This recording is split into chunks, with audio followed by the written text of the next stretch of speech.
Third POV. Katsuki Bakugo is out of bounds. Midnight declared as soon and quickly as she could recompose herself. The winner is Izuku Midoriya. The crowd roared in cheers so deafening that Present Mike could barely be heard.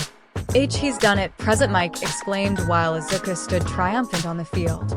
With a mighty backhand, Izuku Midoriya has won it all and become the undisputed sports festival champion. Midoriya knew to use Bakugo's pride and temper against him to leave his opponent unstable, yet exploitable.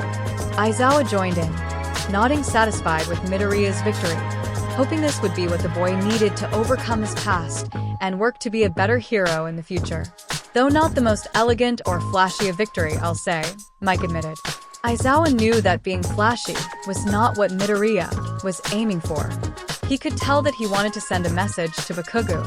Ensuring the final hit was as disrespectful as possible was a selfish, yet admittingly tame and justified response. Elegance and flair must come last to efficiency. Aizawa gave his 2 cents. That's our underground grump of a hero. For you, ladies and germs, Mike chuckled. Meanwhile, while Mineta jumped and fist-pumped for the verdant-haired team, Shinso clapped for Midoriya, grinning happily that Midoriya kept to his promise to win. Shinso acknowledged that his reasons for winning were likely more prevalent in his mind. Still, after witnessing Midoriya's compassionate and thoughtful personality, he knew that a small part of the victory was to honor that small, unnecessary promise. In the support course, May exclaimed and cheered louder than any of her classmates ever saw of her. She smiled brilliantly at Midoriya. Now, for the next stage of my plans, get closer to Muscles, the Muscles exclusive support item inventor, graduate UA with high honors, launched my own support item company, and marry Muscles. The students of the business course were more focused on determining what this fight would mean to both Midoriya's and Bakugo's stock, arguing that while Midoriya would definitely see an increase in popularity and hero agencies wish to take him on, Bakugo's easily exploitable temper and anger will be a detriment for hero agencies to take in. Any possible points he might garner for his looks would take a massive hit with Midoriya's final taunt. It didn't matter if Midoriya was honest or not. The mere rumor and perception that Bakugo was lacking in manhood would be a deterrent for any possible fans to be interested romantically in the boy, as if his angry looks, temper, and bad personality weren't enough of a deterrent. In Recovery Girl's room, while the old nurse sighed, relieved that Midoriya had managed to end the fight not breaking a finger or any kind of major injury, Todoroki and his Pokemon watched the fight unfold, escalate, and end in his green-haired savior's favor. Vulpix had been rooting for him the most blatantly, whereas the others held mostly silent support. Todoroki couldn't catch whether Vulpix's reasons for cheering were something intentional or unaware out of gratitude to the boy, but Todoroki felt an awful sting in his chest that wasn't anything like frostbite or a burn. Todoroki wondered if this was what Midoriya felt when Yaoyorozu teamed up with him. The scarred boy wondered if this was what jealousy felt. At the thought of the 2 people he had hurt the most in the festival, Todoroki's mind pondered on his so-called engagement. When looking at the boy who risked everything for those he cared for, Todoroki remembered the boy's declaration to find a way to break the engagement and save Yaoyorozu. Todoroki turned away from the screen, his eyes pensive and thoughtful. Ha ha ha ha, now that was awesome, Setsuna cackled. A nut shot and pimp slap to win the day. A victory has never tasted sweeter. While I question how honorable that was, I can't lie and say that wasn't satisfying to see, Itsuka admitted, not forgetting what Bakugo did to Ishido. Unlike the crowd. Blah, screw honor in this case. That asshole deserved every ounce of pain he got and more, Setsuna replied, her ear floating and reattaching back to her head. Yui's eyes caught the sight. You listened into what they were saying. Yui finally spoke, her tone dull and blunt. Yep, Setsuna grinned. Trust me, girls, however much of an asshole we thought, that prick was nothing to what I heard firsthand. So, you gonna grace us with the deets? Oh, glorious. Gossip Queen? Itsuka rolled her eyes and asked. Setsuna looked contemplative and hesitant for a moment, before smirking smugly. Actually, I think I'm feeling generous and won't divulge Greenie's past without his consent, Setsuna replied. respect his privacy, and whatnot. Itsuka smiled, approvingly. Guess you can teach an old dog new tricks, Itsuka said. Hey, who are you calling dog? Setsuna yelled with a faux offense. I'm a lizard queen, a reptile through and through. Damn, that has to be the most disrespectful way someone has ever won the sports festival, Mirio chuckled. And hilarious. While his inner light can be as blinding as yours, Mirio, I could tell there was a darkness weighing heavily on Midoriya, especially during the final moments of the fight, Tamaki noted. Your powers of observation and insight are as remarkable as ever, bro. Mirio patted Tamaki's back hard, causing the teen to stagger in his seat. Yeah, the kid has some dark side in him alright, but who doesn't? Maybe Sir can send him an internship and help ease it out. Mirio did not know that this comment would be enough to stop Sir Nightie's ranting and wrecking of his office by sneezing, right on his limited edition All Might poster, which got him to start raging and cursing Midoriya once more. Yes, now that's a good pose, Alexa muttered as she took pictures of several angles of Midoriya's thumbs up. I'm sure Seawine would love these shots, and Flynn will get a kick out of that nut punch. I know I sure did. From afar, others cheered for Midoriya's victory, from the Azui family to Inko's Mr. Mime to even Himawari, who stared starry-eyed at Midoriya defeating Bakugo in her apartment. Cynthia hummed in acknowledgement of Midoriya's win and noted that he didn't show any use, at least outwardly, of that legendary power. It seemed he could only use it during the second event, and his first match, the latter quite noticeably. His subsequent fights had little evidence of using that power. His fight with Ingenium's younger brother was over too quickly to notice, and his battle against Endeavor's son was too destructive for the Pokemon champion of Japan to see, especially the explosive finale to the match that even cut the live feed of the festival for a short while. He perhaps only had limited knowledge or training with such power, Cynthia deduced. Even yet, if I'm right, does he even know the kind of power he has? Over with Riley. While Riola cheered as enthusiastically as he always did regarding Midoriya, he and Lucario narrowed their eyes at the fight's climax. You saw it too, didn't you, old friend? Riley mentally communicated with his partner. Lucario gave a stern nod in confirmation. Riley's frown deepened. That was no ordinary psychic interference, Riley thought. Any other Pokemon, even strong psychic types, wouldn't be capable of producing the same level of telepathic miasma that he saw surrounding Midoriya briefly. No, it was something beyond the reach of ordinary Pokemon. That level of power could only come from something legendary. Are you sure about what just happened, Master Taisher? Nijire looked to the silver-haired professor. I am. It would appear that Lake Verity's guardian spirit has left a mark on the boy and a friend of his. Taisher nodded, gazing back down to the one A stands to look at Tsuyu Azui. And it isn't just them. It appears the spirit of Lake Acuity has also done her work to a couple of his classmates. But why? Nijire questioned, confused and worried. Did they mean to hurt them? The intentions of the legendary Pokemon are too vague and incomprehensible to identify their intentions fully, Nizu responded. What could be construed as debilitating could be their way of lending aid. While guardians they may be, their appearances and powers are frightening, Taisher nodded. At times, they are seen with fear and caution as much as they are revered. And what it wanted from Midoriya? Nijire asked further. Unclear, Taisher sighed. For all we know thus far, she could have wanted to strengthen Midoriya's emotions and thus left his more negative emotions to spiral into overdrive. Or it could have tried to ease his inner pain and instead amplified them. Whatever the reason, the spirits do not act without purpose, and I hope that its true intentions were done in Midoriya's favor. Hope, Nizu smirked. It sounds like Mr. Midoriya's words are taking root in you, old friend. I mean, why wouldn't he? He's so cool. Nijire gushed, cheeks blushing. I can't wait to meet and train with him. Patience, pupil Hado. Your time will come. Taisher patted her shoulder. The time for him to see the truth is nigh, but he has certain few tasks he is yet to complete. At the civilian stands, Inko and the Bakugo parents sighed in relief. Thank God, it didn't go too far, Mitsuki sighed, slumping in her seat. Well, Unless you don't count making our boy an honorary eunuch, Masaru pointed out. Like he ever was going to use that thing or please whatever unlucky hussy he got into bed. Mitsuki rolled her eyes.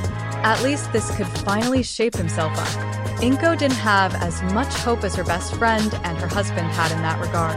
For as optimistic as they were, their son had more chances to grow worse from a dose of humiliation and humbling than he did improve, and being humiliatingly beaten in a one-on-one fight against his former victim in front of the entire viewing world was something that she feared could push Bakugo over the edge rather than save him. If he wasn't already flying over it, Inko thought but kept to herself. No. Inko was more worried and focused on her son's feelings. As he cheered, Pikachu smirked down at Bakugo. That is where a piece of shit like you belongs. Pikachu thought, staring at Bakugo, remembering everything he saw the asshole do to Izuku over the years. All the injustices the boy had gotten away with. All the harm he and his Quilava inflicted on his trainer and Eevee. Revenge has never tasted sweeter.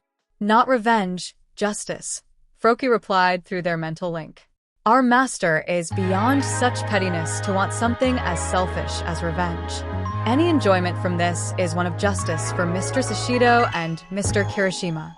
Well said, Combuskin agreed, smiling proudly at her trainer. I am proud to know that he learned as much from us as we did from him. He truly has come a long way. Yeah, I can't argue with the both of you on that, Pikachu admitted, smiling at his trainer too. Eevee stared happily at his trainer as he finally stood victorious against Bakugo. Arguably, he already did in their battle training exercise, but that was a team effort with himself, Uraraka, and her Minior, and even though Midoriya had knocked Bakugo out, he was in rough shape and passed out not long afterward. In his trainer's mind, that would be seen more as a draw than anything else. But here, he did it. No broken bones, no vast exhaustion or passing out, no help whatsoever from him or a friend. He beat Bakugo, fairly and square. He delivered as much retribution and payback as possible toward his childhood bully, hopefully surpassing his need for Bakugo as part of his life. And yet, Eevee could tell that there was something more that his trainer was feeling. Something almost bitter about this ending to his bullied past. Eevee just hoped that it didn't affect Izuku too negatively. In the teacher stands, All Might did his best to keep his cheering and clapping to a minimum, not wanting to seem overtly biased, yet his shit-eating grin wasn't exactly working on that front. All Might was proud, insanely proud. He felt guilty asking so much of his successor during this festival.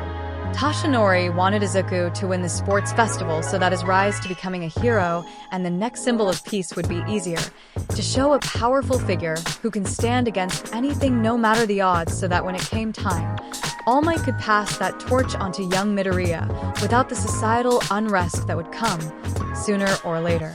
When the festival started becoming more dangerous and personal, All Might even wanted Midoriya to take a dive and spare himself unnecessary pain. But Midoriya, as he tends to do, exceeded his expectations. He came out on top in all three events, overcame great odds without one complaint, and rose above the most powerful of his peers while remaining the same kind and compassionate soul. He even tried to save a couple of his opponents from their personal traumas. Midoriya even advanced in using One for All and his aura powers in ways that stunned both him and Taisha. Tashinori couldn't speak about what kind of progress he gained with aura. However, he had wanted to save Midoriya's training by generating shockwaves of air till he reached at least 10% of One for All's power.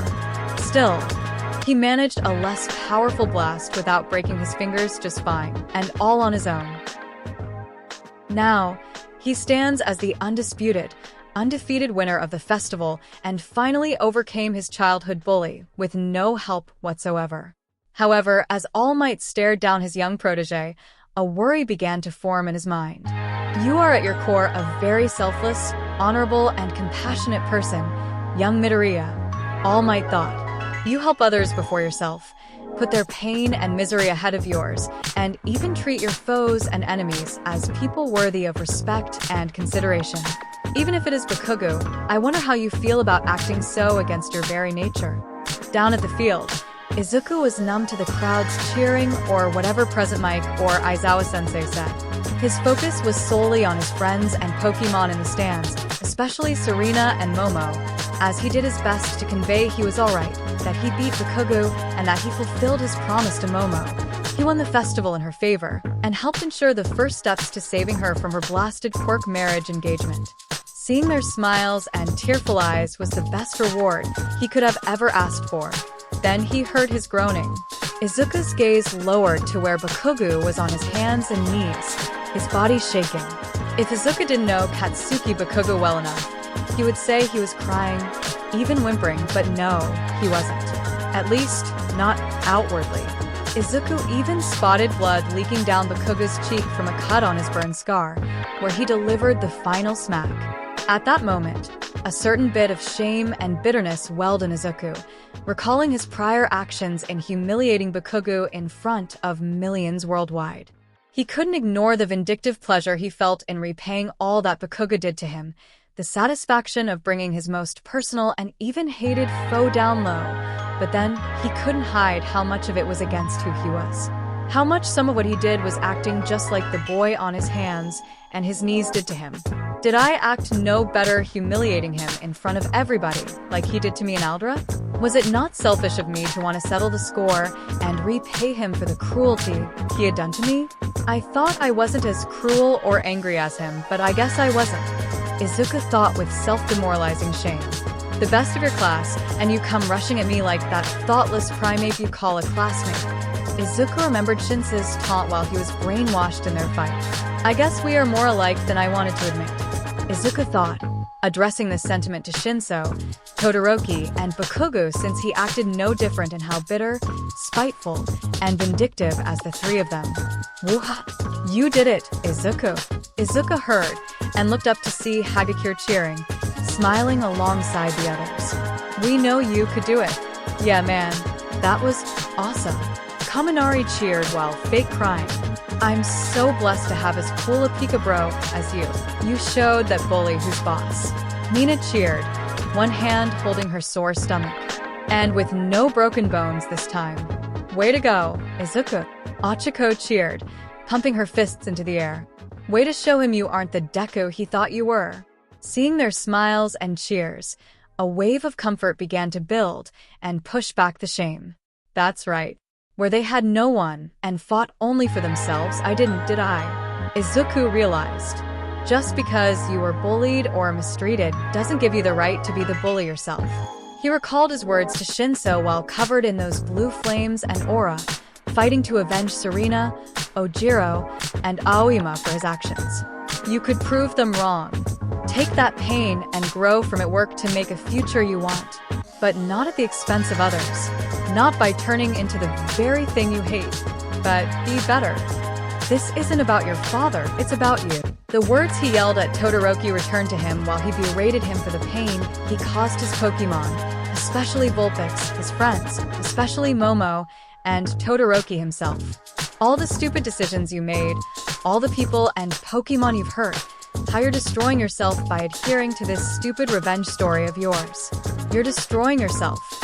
All because you're letting your father mess with your head and hold you back. If you want to reject him so badly, then fine, do it. But you don't have the right to be here. The right to be number one if you aren't going to use everything you got. They fought for themselves, while I fought for them. For my friends, all the people they hurt, even themselves. Izuku thought about the recent fight with Bakugo and all he did. I fought against him and everything he stood for, but I didn't become him because I didn't fight and humiliate him for myself. I did it for them. He saw Mina and Kirishima bandaged and hurt because of Bakugo, especially the former. I rejected him and all he did to me, but I didn't let him mess with my head or become like him, because I care for my friends with all I had and he doesn't. Izuku remembered his friends rooting for him in the waiting room, overcoming that mental obstruction from before, and not falling for Bakugo's provocations. Izuku looked down at Bakugo as he spotted how his teeth gritted together, spying the hate-filled, crazed look in his eyes. Eyes he never wanted to copy, eyes that will never be his. He stared past Bakugo and all their shared history, from the bullying to their mutual respect and admiration of All Might, to even the times they had as toddlers playing with their All Might action figures. He replayed how that smiling kid who wanted to be like All Might became the furthest from him, twisted and warped by his pride and insecurities, and none of them were on Izuku. Izuku vowed never to be like the monster that boy was now. Goodbye, Kakin. Izuku whispered one last farewell to the boy he once admired, the boy he wanted desperately to return, but never will. I always thought you would be one of the greatest. Izuku didn't know if Bakugo had heard that, but he didn't care, it wasn't for him. Izuku began to walk past Bakugo, heading toward the tunnel to prepare for the award ceremony. Meanwhile, Bakugo continued shaking and spasming on the floor. His left hand throbbed as he placed it on the ground to keep himself up, but the pain was barely noticeable compared to the rage he felt. How? How did he do this? How could he win against me? Me? I'm supposed to be the best, the one to surpass All Might. Bakugo raged as he tried to deny the reality he was living in as fact. All Might believed in me. Bakugo stilled as he processed what Deka said beforehand. After the sludge villain, after you left, he came to me and told me that I could be a hero. All Might. Bakugo thought with a flash of clarity, realizing the one answer that made sense to how any of this was possible. Deku and All Might were connected somehow. Shitty Deku somehow got a quirk and managed to get into UA, and the same year, All Might is suddenly a teacher. Back in the battle training exercise, he was about to wipe Deku off the face of the planet with his gauntlets, and All Might stopped him, threatening to fail him if he used them again. Deku even produced punches with the same power as one of All Might's punches, remembering Deku blasting a hole through the building with but a punch like All Might could create a mini hurricane. But you got All Might in your corner, helping you out. He remembered Todoroki mentioning. Bakugo didn't know what Todoroki meant by that at first, and only growled with anger and jealousy at the thought that somehow their shared idol was rooting for the damned nerd, not him. Bakugo worshipped All Might too. He looked up to him like Deku did. He embodied All Might's strength more than weak-ass Deku. So why? Why? Then he heard Deku. It was a whisper, probably not meant for him to hear it, but he did. Bakugo's right hand clawed at the ground. His mind thought back to that day in the river, Deku reaching out his hand for him to take, looking at him like a weakling. Deku, why? Why? Bakugo roared, jealous tears flying from his eyes, as he shot up from the ground and ran toward Deku. The nerd had turned in time to notice his approach, eyes widening. Bakugo reared his right hand to unleash an explosion, packing all his humiliation, jealousy, and anger into it. He wanted to wipe Deku off his path once and for all.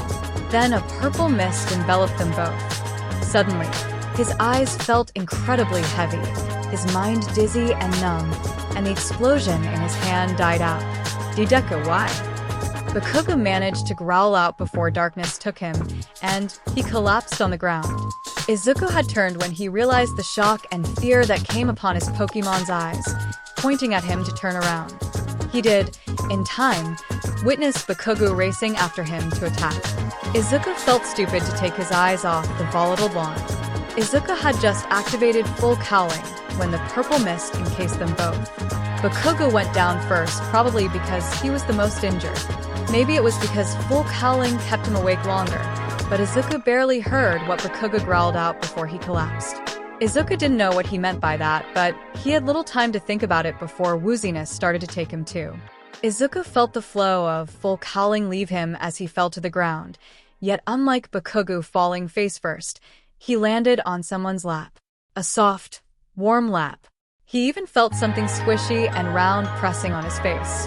Izuku's brain worked out who it was and would have blushed like a madman if sleep hadn't felt so enticing.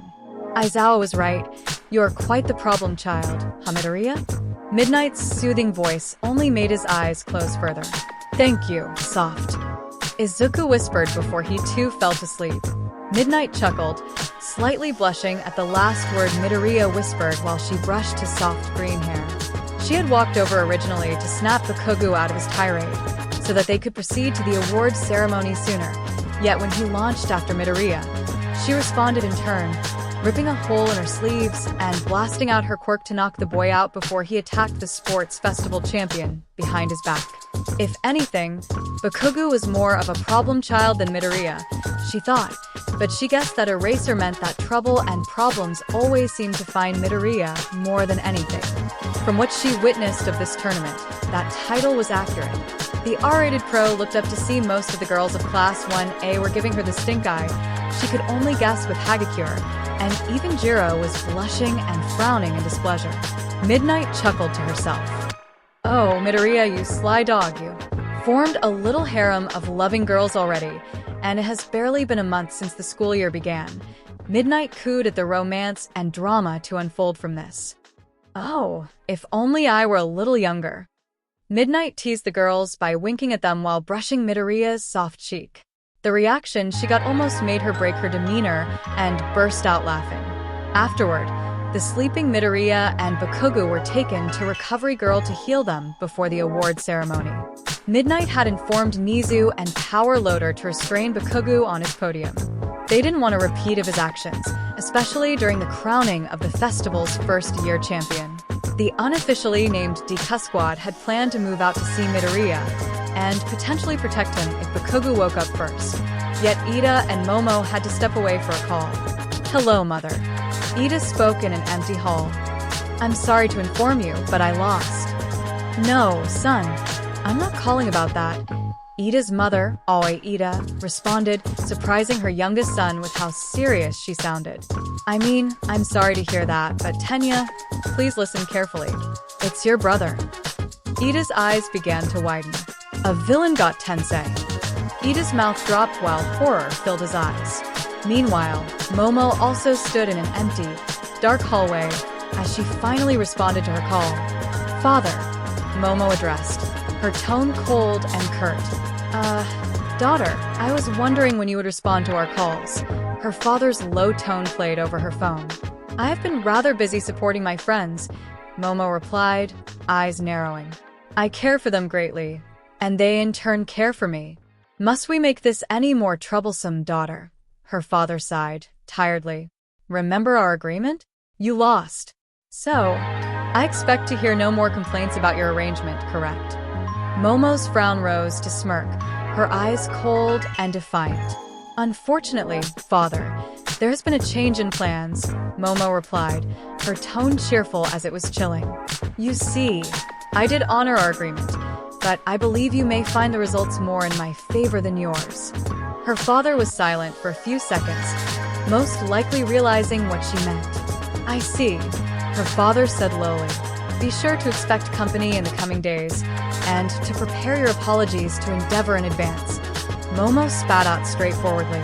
"I'll be home soon and give my best regards to Mother. Goodbye." Momo hung up the call before her father could get another word in. She knew how much it irked him not to have the last word. The heiress leaned against the wall of the alleyway. The strength she built up to speak up against her father had run dry, leaving her panting with exhaustion and petty satisfaction. Half an hour later, the first-year students have completed all of the events for the UA Sports Festival, Midnight announced. Now it is time to relax and enjoy the award ceremony. Victorious trumpets played on the speakers while fireworks flew and burst in the air in vibrant colors, the explosions almost as loud as the crowd's cheers. The R-rated hero stood in front of all the first-year students and a crowd of reporters, cameramen, and photographers, separated from the kids by fences. Among the crowd of media was Alexa, up front and taking pictures like a madwoman. In the crowd of students, all but 4 of Class 1A stood there looking toward Midnight, and a notable section of the grass beside her that seemed different from the rest. Mirio and Tamaki clapped with the rest of the crowd. "Hey, hey!"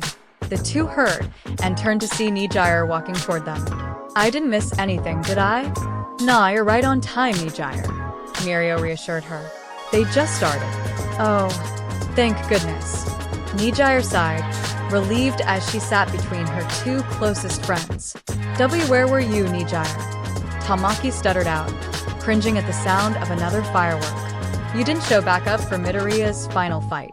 "Oh, I saw it with Master Taisher." Nijire waved off the concern friendly. "Oh." "Midoriya was so cool in that fight, wasn't he?" "Sure was," Mirio grinned. "Gotta say that finale was quite the slap." Ha! Nijire and Tamaki gazed deadpanning at him, silent. Wow. That was so not funny. Mirio laughed, rubbing the back of his head, his grin never losing its shine. Ever since you started interning under Sir Nightai, your jokes have been getting less and less funny, Mirio, Nijire admitted, while Tamaki nodded in agreement. Oh, come on, guys. Mirio whined, still smiling. Sir's got a great sense of humor. That guy looks more dead inside than Aizawa-sensei, Nijire consoled her friend, patting his shoulder. His tickle machine and what he did to Bubble Girl still gives me nightmares. Tamaki shuddered, horrified at the memory. Mirio's smile twitched and waned. Okay, yeah, I admit his work conduct can be a bit questionable, Mirio admitted, failing to notice the for real type looks on his friends. But he's a good guy at heart. I wouldn't be here if it weren't for him. Whatever you say, Mirio, Tamaki said, ceasing the conversation before Nijire could turn it into an argument. Looking back at the field, he pointed. They're starting. Midnight had raised her hand, and the field behind her exploded in smoke and confetti. 3 podiums of different heights were raised automatically, though as the people on the stand were fully revealed.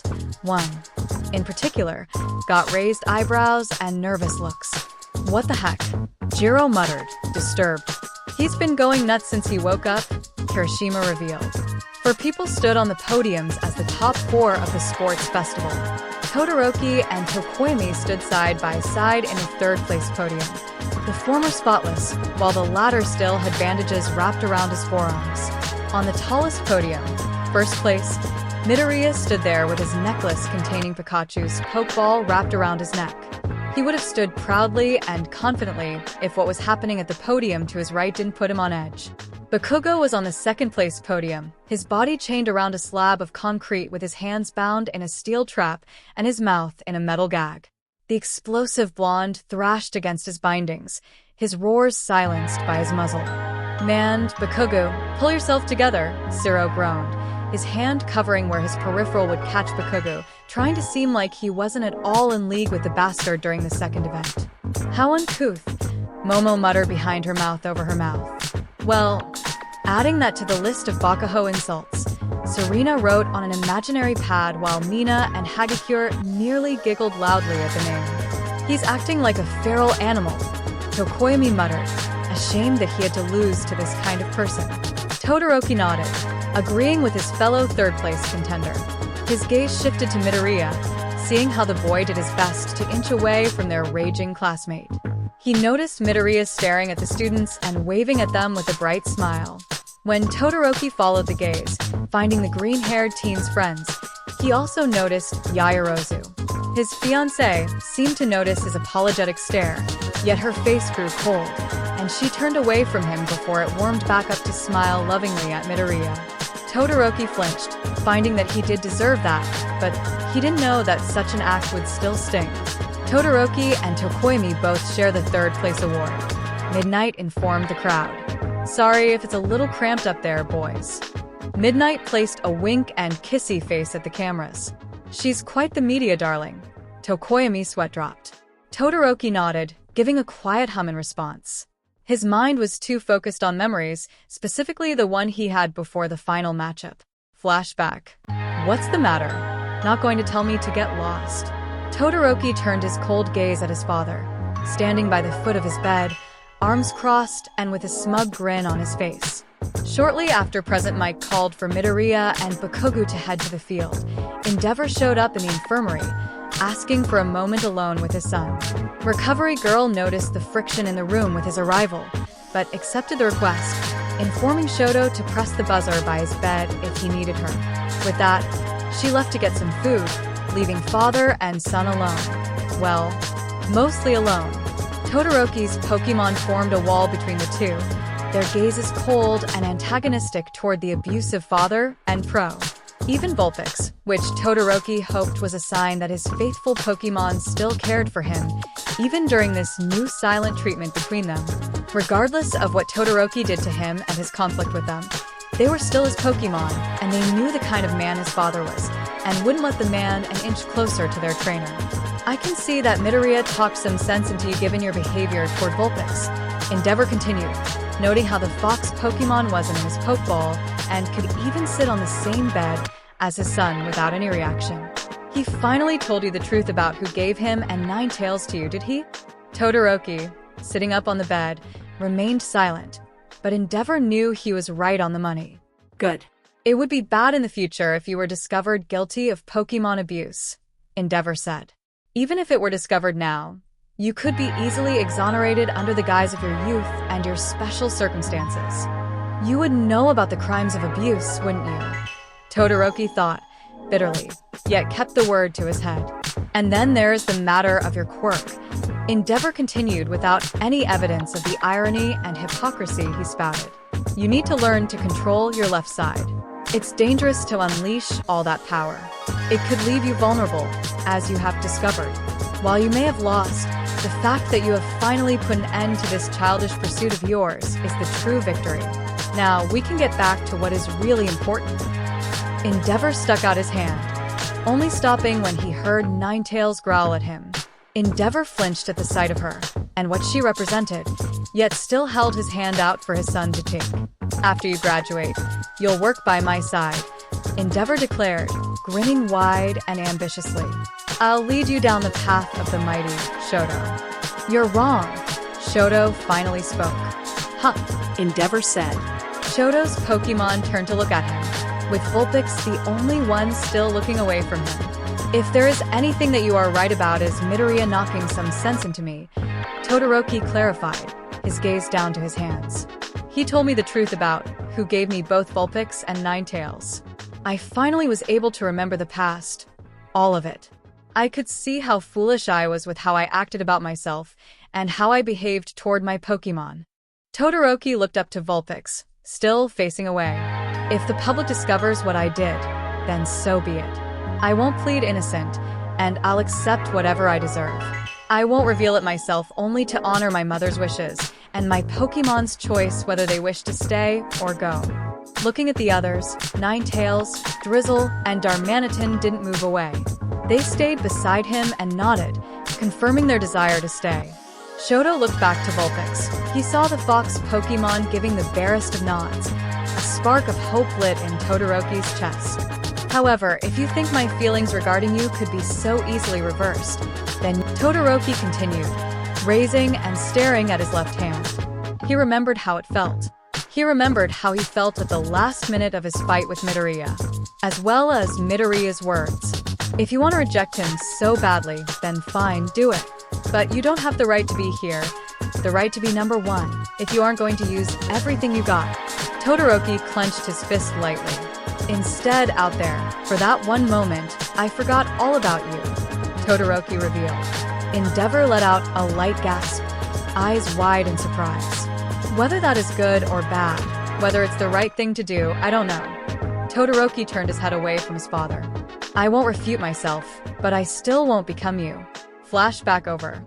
Todoroki still wondered if he was right in what he said. Midoriya was right. It wasn't wrong of him not to want to become like his father, but the methods he took to do so only made him become just like him. He treated Vulpix like an unwanted handout, no better than how his father treated his siblings, especially Tuya. He treated his classmates, future comrades and colleagues, as pawns to be moved at his whim against Midoriya, like his father wanted him to be in his pursuit to surpass All Might. He treated Momo like an accessory to his goals, a slave to his will, just like his father did to his mother. Todoroki would no longer forsake his left side, nor his Pokemon, but he still felt lost to what he needed to do now. When he asked Midoriya if he could help him with that, if he could become the friend he may need to guide him down the right path, he refused at first, but didn't say that the possibility was non-existent. But, prove me wrong, Midoriya had said. But how can I start? How can I climb up the icy slope I slid myself down? Todoroki asked himself. Tokoyami side-glanced Todoroki, noticing that his fellow third-place winner had his head stuck to his thoughts. You appear lost in thought. Tokoyami spoke up, garnering Todoroki's attention. I assume it is because of your recent troubles throughout the tournament. About your confrontation with Midoriya, correct? Todoroki didn't answer, yet he nodded. Tokoyami noticed and continued. It is not my place to intrude on this delicate matter, and I know not what it is that plagues your soul, yet if I were to give any advice, it is to follow your heart and fix what you had broken." "And what if what I thought was right was what led me to this point?" Todoroki asked. "But there lies the distinction," Tokoyami sagely pointed out, Todoroki fully looking at him with surprise. "What you thought. You followed what your mind believed was the right course, yet our minds are often clouded and led astray by what we assume is the truth. To know what the right thing to do is, if you follow your heart, you will find your path." Todoroki blinked, weighing the wisdom of Tokoyami's words and finding them true. "Thank you," Todoroki said.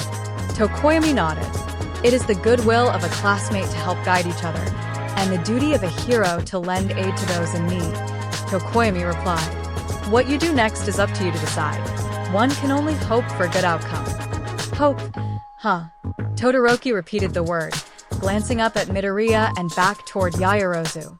And in that moment, he followed his heart and felt it. Todoroki knew what he must do.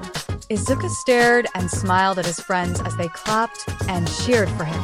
Hagakure was practically bouncing up and down in joy.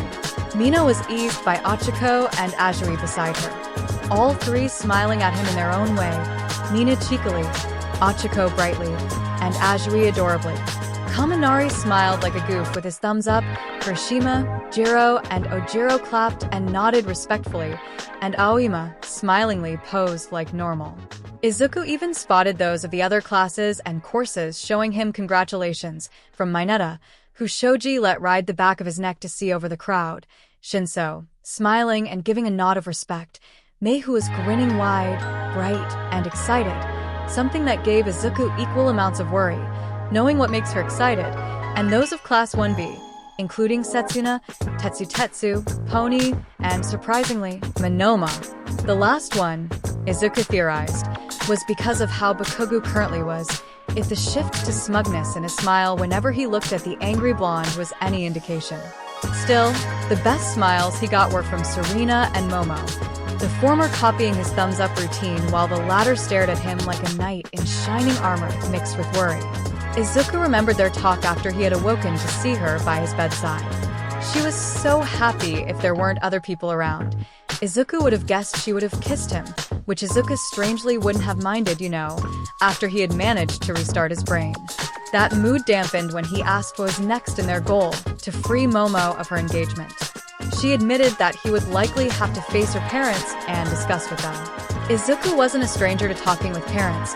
He had a whole fishing trip with the Azuris, and he had met Mr. and Mrs. Yaoyorozu before, both at the dinner where he met Momo and at times when he was invited over to her manor before Yue. But this was different. Now, he had to face the wealthiest, most influential people he had ever met and tell them, order them if he had to free Momo of her engagement. And if Momo led the negotiations, then he would gladly follow and support her, but he knew it wouldn't be easy. The Yaoyorozu parents were the textbook definition of refined and graceful members of society's most elite. You could likely find a photo of them and have it as a picture beside the word. It was always nerve-wracking talking to them, from Mr. Yaoyorozu's class and stoicism to Mrs. Yaoyorozu's stunning beauty and cold sweetness, but he had thought of them as good people. It was what made their decision to marry Yamamoto all the more heartbreaking and terrible for Izuku to hear. But if I have to face them to end this charade, so be it, Izuku thought with firm determination, almost eager for the day Momo told him to come to her house. His Pokemon weren't out in person but in their Pokeballs, though Izuku still could hear them. I was done with staying in this death trap? Pikachu's voice echoed in his mind, squirming inside his Pokeball. It is only for the ceremony. Eevee tried to assuage the electric mouse Pokemon. Just wait till it's over, get back inside, and you can come out for as long as you want. Which, if he has his way, would be forever, Froakie noted. Damn right, Pikachu exclaimed. But why couldn't I just stay inside? Ida didn't have to be here. Pikachu, Combuskin said, admonishingly.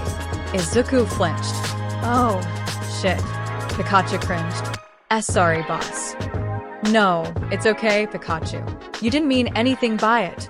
Izuku waved away. Looking back to his friends, the only one who wasn't among them was Tenya Ida. Back when he had woken up, Ida arrived shortly to inform everyone that he had to leave the sports festival to go to the hospital. Flashback. Midoriya, everyone. I know that this is sudden, but I have to leave now. Ida informed them. A villain got my older brother. What? Kaminari gasped, shocked. No way, Kirishima muttered, eyes wide. You mean your brother, the hero Ingenium? That is correct. Ida nodded, head drooped down, and eyes closed. Oh, Ida, Momo muttered, concerned and worried. She knew of Ingenium by reputation, but knew he was an exceptional hero. Did they say he was going to be okay? Ochako asked, eyes concerned for Ida's sake. I don't know many details yet. That's why I have to go right away. Ida bowed slightly in apology. I'm sorry I cannot be there to celebrate your victory, Midoriya. Flashback over. You didn't have to apologize. Izuku repeated what he had said, but Ida left before Izuku knew his friend knew he meant it. Izuku knew how much his older brother meant to Ida, remembering how Ida claimed his reason for being a hero was to be just like his big brother. Ingenium. Please be okay. For Ida's sake, you have to be. Now, let's bring out the hardware, Midnight announced, gesturing to the top of the stadium. Of course, there's only one hero worthy of distributing the award. Ha ha ha ha. A boisterous, loud, and familiar laugh echoed from the top, his iconic figure stepping up to the stadium's edge. The crowd's cheers reached a fever pitch, smiles growing to their widest, and eyes alight with hope and awe. All Might's up there. One guy from the crowd voiced what all knew. Izuku's worries were temporarily dismissed as he smiled brightly, like the rest of the crowd. Citizens, the symbol of peace exclaimed loudly, leaping off the top of the stadium, heroically. I am here to dash. All Might the #1 hero. Midnight announced at the same time as All Might spoke and landed in front of her and the podium. An awkward silence stretched at the conjoined introductions. Ruined that, didn't I? Midnight muttered, hands together apologetically, while a dark, awkward cloud settled comically over All Might at his botched appearance. Revelry in the dark, Tokoyami muttered, earning a side glance from Todoroki while Midoriya nervously chuckled and scratched his cheek. Oh, great. Now I miss the big oaf making a fool of himself. Pikachu cried out. Will my torment never end? Are you fixated on making fun of him because you're still mad about what he said to our trainer on this rooftop where they first met? Combuskin questioned, exasperated. Partially, Pikachu admitted. Mostly because he's a big oaf and it's funny to see him slip up. Izuku rolled his eyes at Pikachu's words and slight grudge toward his mentor and idol. While the crowd muttered their thoughts on how lucky the first-year students were, Midnight continued. So, now that you're here, All Might, why don't you start the presentation? Midnight offered the symbol of peace a plate with 4 medals in red and white ribbons, 2 with a bronze coin, 1 in silver, and the final in gold, all with the UA logo. The final object on the plate was a small black box with the UA logo imprinted in gold at the top. Haha, very well. All Might took the first of the bronze medals. Young Tokoyami, congratulations. The bird-headed boy bowed for All Might to place the medal over him. You showed great strength out there and impressive unity with your rare and sentient quirk. Your words humble me, sir. Tokoyami nodded, looking up at the towering figure of the symbol of peace. However, All Might continued, wrapping Tokoyami in a hug, patting the boy's back supportively. You still have much training to do if you want to be able to fight against different kinds of villains, especially ones who hold an advantage over you. You won't be able to rely on your quirk at every battle you face. All Might broke the hug and stepped back, allowing Tokoyami to hold up his bronze medal, staring at his reflection in contemplative thought, recalling his defeat from Bakugo and his advantageous quirk. Yes, sir, the team said, grabbing the next medal, the other bronze. All Might turned to Shoto Todoroki. Young Todoroki, congratulations, All Might said. Todoroki bowed and accepted the medal, silently. I'm assuming there is a reason you weren't using your left side till the climax of your last battle, even though it would have given you the advantage against young Mariella? Midoriya opened my eyes during our match, made me see the error of my ways, but I started to doubt myself. Todoroki explained. I understand now why you are so interested in him. despite the obvious. Obvious? All Might thought, confused. I want to be the kind of hero you are, but my path isn't as clear as I thought it was. I have a lot to think about. Todoroki continued, looking up at All Might. And there's still things I need to settle with a lot of people and soon. All Might gave an understanding nod. I've never seen this sort of look on your face before, All Might said, hugging and patting the boy. I won't ask for details. Trust yourself, I'm sure you will work things out. Right. Todoroki leaned into the hug, feeling warm and light in the man's embrace. Shoto wondered, as he remembered clearly those times he sat on his mother's lap and watched the pro before him on TV, if this is what having a supporting father felt like. Speaking of which, also, All Might perked before he broke the hug as Todoroki whispered, "You can't fool me, All Might. I will reveal the details and truth that Midoriya is your secret love child." All Might froze still, and Todoroki assumed it was because he was right, but that was not quite it. That's what you meant by the obvious. Tashinori exclaimed in his mind, embarrassed. The embarrassment and awkwardness of what Todoroki said was only made more apparent given that he was dating the boy's mother and saw Midoriya as the son he never had. Still, having someone say that Midoriya was his secret love child was embarrassing and mortifying. Still, I have to keep up appearances, or he might start to believe in this crazy theory. Ha ha ha ha. All Might broke the hug and laughed out loud, patting Todoroki's shoulder. I have to say, if there is one thing that distinguishes you from your father, you have a great sense of humor. While the pro hero left to get the next medal, Todoroki comically stood still and serious, muttering, "But I wasn't joking." Young Bakugo. All Might paused in what to say given the person he knew the boy was. He felt conflicted in giving the boy this medal, and felt in the most bitter and darkest part of him, that this is where the boy belonged for all he did. But he couldn't appear biased in front of so many people or reveal Bakugo's past, not without Midoriya's permission, and he felt that there may be a chance now with this defeat that the boy could change. This is a little much. All Might reach to remove Bakugo's muzzle. Well, you certainly showed great strength, skill, and determination to get where you are at. All Might finally took off the muzzle. You're quite the prodigy. All Might. All Might stilled at the dangerous growl coming from the ash blonde team. This isn't enough. Bakugo's face twisted into its most demented and angriest growl ever seen. The fight wasn't one fair and square. Shitty DQ didn't US the full weight of his strength on me like icy hot, or even that general course reject. I won't accept defeat until he fights me at his best. You hear me, DQ? Bakugo turned to look at Midoriya, only to see that the green-haired boy wasn't looking his way at all. That only made Bakugo angrier. Look at me and fight me. Look at that face. All Might shivered in fright and disgust at the look, while Midnight only rolled her eyes at the boy's tantrum. Ahem, in a world where we are constantly compared to one another, very few can be focused on the top spot. You're one of them. All Might gave the best and most charitable praise that he could provide to young Midoriya's former bully. Unfortunately, it was like nothing he said got through to him. Or, if it did, it just went out the other ear without paying attention. Okay, maybe I was too charitable in thinking he could change.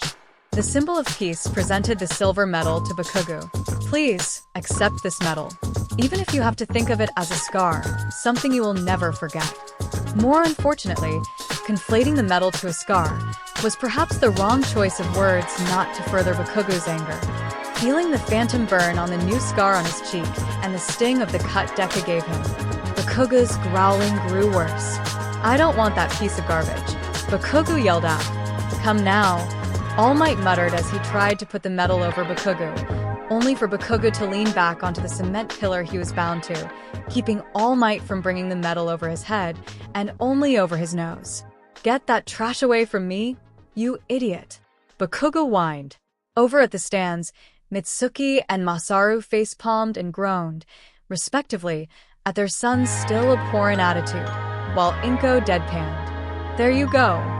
All Might said the medal was now on Bakugo, specifically his mouth. Can we put the muzzle back on? Serena muttered. Hagakure and Mina had to hold back their giggles behind their mouths, lest Momo make muzzles for the both of them. And now, All Might walked up to the first place podium, his smile at its widest and proudest. Young Midoriya.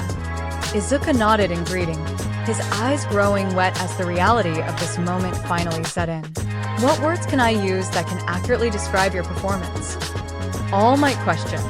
Marvelous. Spectacular. Amazing. Okay, too much. You're getting carried away. Toshi. Toshinori heard Cinderace speaking in his mind. Reel it back. Ahem. But I can say that you were right. All Might continued. So often are we blinded by the great deeds of pros, that very few can have the objective look to see past the feats of one's quirk. The past has often shown us that a quirk can be either the greatest of gifts or the most terrible of curses. But throughout, you've proved that it is not the strength of a quirk, nor whether a quirk looks flashy, heroic, or villainous, or if even you have a quirk at all. What matters the most is in here. All Might placed his fist over Midoriya's heart. A person's intent, purpose, heart. These define a person's character, where their true strength lies, and what makes one hero or a villain. Bakuga stopped trying to spit out the metal's ribbon from his mouth as he heard this all, freezing in place as the symbol of peace. His idol agreed with Deku's words and views. No, not him. Anyone but him. Bakuga tried to deny that All Might was saying this nonsense. You have great challenges, setbacks, and adversity, yet you smashed through these barriers with your mind, your ceaseless determination, and a selfless, heroic heart that outshines even my own. All Might stated, placing the medal over Midoriya, while the world listened with wide eyes at the level of praise he was giving the boy, saying he shined brighter than even the symbol of peace. You have proved worthy of this achievement, worthy to stand among the best of the best, and my dash. All Might paused as he stared at Midoriya's pleading eyes. Suddenly, he was taken back to their earlier conversation. Why? Young Midoriya. Why not? Flashback. Why won't you let me introduce you to the world as my successor? The two were alone in Midoriya's waiting room, minutes away from the award ceremony to begin. All Might had shown up, in his true form, to personally congratulate his successor in private and ensure that he was okay, both in body and mind, to which Toshinori was relieved that he was. All Might had broken down how the award ceremony would go and his intentions to honor the goal he revealed to Midoriya weeks before the sports festival, his decision to announce to the world that Izuku Midoriya was All Might's chosen successor. Only for Midoriya to ask All Might not to do so. Please, All Might, it just wouldn't be right. Izuku stuttered, head lowered. Wouldn't be right? But you won. Young Midoriya, Toshinori stated again. This was why I wanted you to win the whole festival. My time is shortening, and more villain will realize this, not just the league. The people will need a new symbol to look up to hope in, and with your outstanding victory in all the events, this would be the perfect jumping-off point as my protege to the public. This would be incredibly beneficial to your future career as a pro. So why not? Because that's not the kind of message I want to send, Midoriya revealed. All Might blinked in surprise. What? Toshinori asked. Let me explain. Izuku raised his hands for him to wait. Yes, I understand what your endorsement would mean for me, and I get this would be a great opportunity and all that, but it would send the wrong kind of message. If you were to reveal that you have been training, people would start to think that I only won because of you. People would presume that I had won because it was obvious All Might's successor won. All the victories and words of Izuku Midoriya would just become the words of All Might's successor. Toshinori blinked again, looking down contemplatively. I suppose I didn't see it that way, Toshinori admitted. I know this might come off as selfish and maybe prideful, but I want for everything that I did, everything that I achieved because I worked for it, Izuku continued. I want the people to feel like anyone could reach this point if they worked hard enough, that a random nobody can rise to become a champion, that in everyone there is the capacity to become a hero, a symbol of hope. I want to be seen as more than just your successor, All Might. Izuku looked up with pleading, yet determined eyes. I want to be seen as your equal, your rival, the one to surpass you. All Might was silent as he digested Izuku's words, staring into his eyes as they held strong against the hero's neutral look, never wavering, never yielding, his ideals brought to bear against the symbol of peace. And Symbol smiled back. Well, with those kinds of words and aspirations, young Midoriya, how can I not accept? Flashback over. And my greatest proof to the words that I say to all that wish to take on the mantle of a hero for the good of others, All Might said as he placed a hand on Midoriya's shoulder. I said this before, and I will repeat it, and as many times as I need to for you to see. Young Midoriya, you too can become a hero, All Might declared to the crowd's roar. All Might hugged Midoriya, and the boy he saw like a son hugged back. Switching off his mic, All Might whispered, I am so proud of you, my boy. You have earned this. Midoriya could not keep the Midoriya-level tears from spilling out. Thank you, All Might, for everything, Izuku cried out. Shucks, quit your blubbering, All Might sniffled. You're gonna make this old fool cry too. As they hugged, Izuku's Pokemon smiled from within their Pokeballs. Are you still angry with him now? Eevee smirkingly asked. Asterisk sniff, asterisk, and maybe sniff. Maybe not as much. Pikachu sniffled. Wait, Pikachu, are you crying? Eevee questioned. It's just very dusty in here, Pikachu yelled. What are you even spouting? Froakie inquired, confused. A Pokeball's insides never get dusty dash. Shut up, Pikachu cried. Meanwhile, Inko couldn't stop the tears from flowing, even if she tried. To see her son acknowledged by the man he looked up to most in the world, to affirm his words and declare that he shines brighter than even the symbol of peace, a mother couldn't be prouder. She couldn't be prouder of the man her baby boy had become. Now, ahem. All Might broke the hug and subtly wiped the tears threatening to spill. There is more to your reward than just a medal and some words from little old me. Izuku raised an eyebrow, while All Might gestured for Midnight to approach. As she did, she lifted the plate with the last item on it, a small, black box. Turning back to Midoriya, All Might continued. Every sports festival champion receives a reward, such as this. You may find it quite similar to the rewards for those who scored the top 3 in the entrance exam. Izuku's eyes widened. Remember what I taught you, young Midoriya. There is a difference between being lucky and deserving -1 an accident, the other a reward. Never get the two confused. So, take this, my boy, you've earned it. Izuku took the black box, staring at it with apprehension, and finally, opened it. Inside, in a small red cushion, was a Pokeball with a brown top half and a yellow U. An Ultra Ball? Izuku questioned. Not just the Ultra Ball. All Might chuckled. The Pokemon that lays inside belongs to you now. All Might leaned in and whispered. This was how I got my Dragonite, by the way. The symbol of peace knew how much his successor was a fanboy of his and loved any new piece of All Might trivia.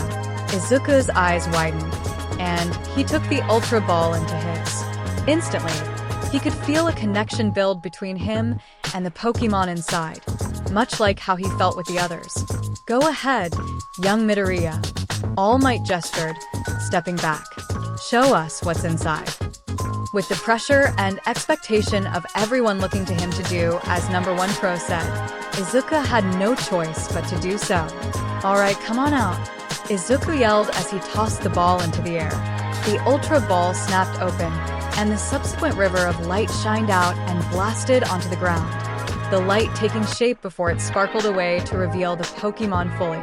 The Pokemon stood about as tall as Combuskin, even on all fours, though its roundish body shape made it wider than hers. Its legs were a dark color with the inner side a dark orange, and were stubby and short compared to the rest of its body. Its round body was like a green shell, an overtly large green volleyball with legs, upper right and left sides containing protruding ridges. The front and back of the Pokemon opened up to reveal what lay inside. The back and the front were the same color as its legs, but the front glared at him with large yellow eyes. Shelgon. The shiny Shelgon cried out its name. Ahaha. Oh, young Midoriya, your face is like the one I had when I first got Dragonite. All Might laughed at Midoriya's slack-jawed face. Whoa, that's a Shelgon. One of the general course students explained. A pseudo-legendary? And a shiny one at that? How lucky, another student exclaimed. Bakugo glared at all this with a jealous hatred that burned hotter than a star. No. No, that was supposed to be mine. I should have gotten a pseudo-legendary. I should be getting All Might's admiration, not Deku. He's nothing. The boy jealously whined like a spoiled brat. Serena brought out her Pokédex and scanned the new Pokémon. Shelgon, the endurance Pokémon, and the evolved form of Bagon. Inside Shelgon's armor-like shell, cells are in the midst of transformation to create an entirely new body. This Pokémon's shell is extremely heavy, making its movement sluggish. Endurance Pokémon. Kirishima repeated the line before crying crocodile tears. Oh man, I'm so jealous. That sounds like it would be perfect for me. Damn it. I want to call him lucky, but All Might said otherwise. Tetsu whined, and Foe cried. Shelgon noticed Midoriya and sensed a connection with him, blinking its eyes. Snapping out of his confusion, Midoriya knelt before the Pokémon, lowering his face to be on the same level as the dragon type. Hey, my name is Izuku Midoriya, and I guess I'm your new trainer.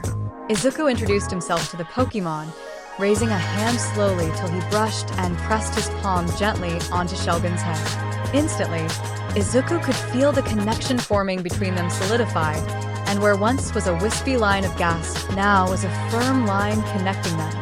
Welcome to the team. Izuku smiled brightly. Shelgon was silent and unmoving as he inspected Midoriya. And then, out of nowhere, Shelgon struck and butted its front to Izuku's forehead, a comical clang sounding as it headbutted its new trainer. Isaac, Serena exclaimed in shock. Izuku groaned weakly as he comically fell backward onto his back, while Shelgon huffed pridefully. Bahahaha. All Might burst out laughing. Young Midoriya, I didn't think it would take this long for you two to start butting heads. Ha ha ha. Ow. Izuku groaned, getting back up and rubbing his head. So you're supposed to be my trainer? Izuku could hear a gruff, unfamiliar voice in his mind that Izuku could only pinpoint as Shelgon's, the Pokémon himself staring at him, unamused. I must say, I'm unimpressed. Izuku lightly flinched. Why, yeah, I suppose I'm that intimidating or cool, right? Izuku spoke mentally back to his new Pokémon. Shelgon blinked in surprise, tilting its body and head to the side. I can hear you in my mind, Shelgon muttered. You understand me? It's a bit of a long story, Izuku replied. Shelgon, the rest of my Pokémon. Guys, Shelgon. Greetings, I am Froka. Froka spoke, earning a slight jump in surprise from Shelgon. While I understand your type's habit of being prideful, I must say that if you strike our trainer again, you'll have to confront me. For once, I agree with you, Bubble Scarf. Pikachu jumped in, ignoring the sounds of affront by the Bubble Frog Pokémon. Name's Pikachu, and I'm the boss among the Pokémon around here. Headbutt, the big boss again, and we'll have problems. Firstly, you are not the boss of us, only Izuku is, Combuskin spoke up. And secondly, welcome. I am Combuskin, and it is nice to meet your acquaintance. Though I do stress not to strike our trainer if you wish for a productive partnership. And I'm Eevee. Eevee finished the introduction. Hope that we can get along well. Shelgon stared at his trainer, blinking and gazing at him analytically. Izuku blinked, almost seeing himself in those analytical eyes. Very well, you've piqued my interest, Shelgon said. I suppose that I may give you another chance. Pray that I may find you worthy soon enough. Izuku was surprised at how Shelgon acted and his choice of words, but instead of feeling insulted, he smiled and stared back challengingly. Welcome to the team. Izuku repeated his greeting. Let's grow strong together. Afterward, All Might and Midnight announced the end of the first year sports festival, and the students were reported to head to their homerooms for instructions.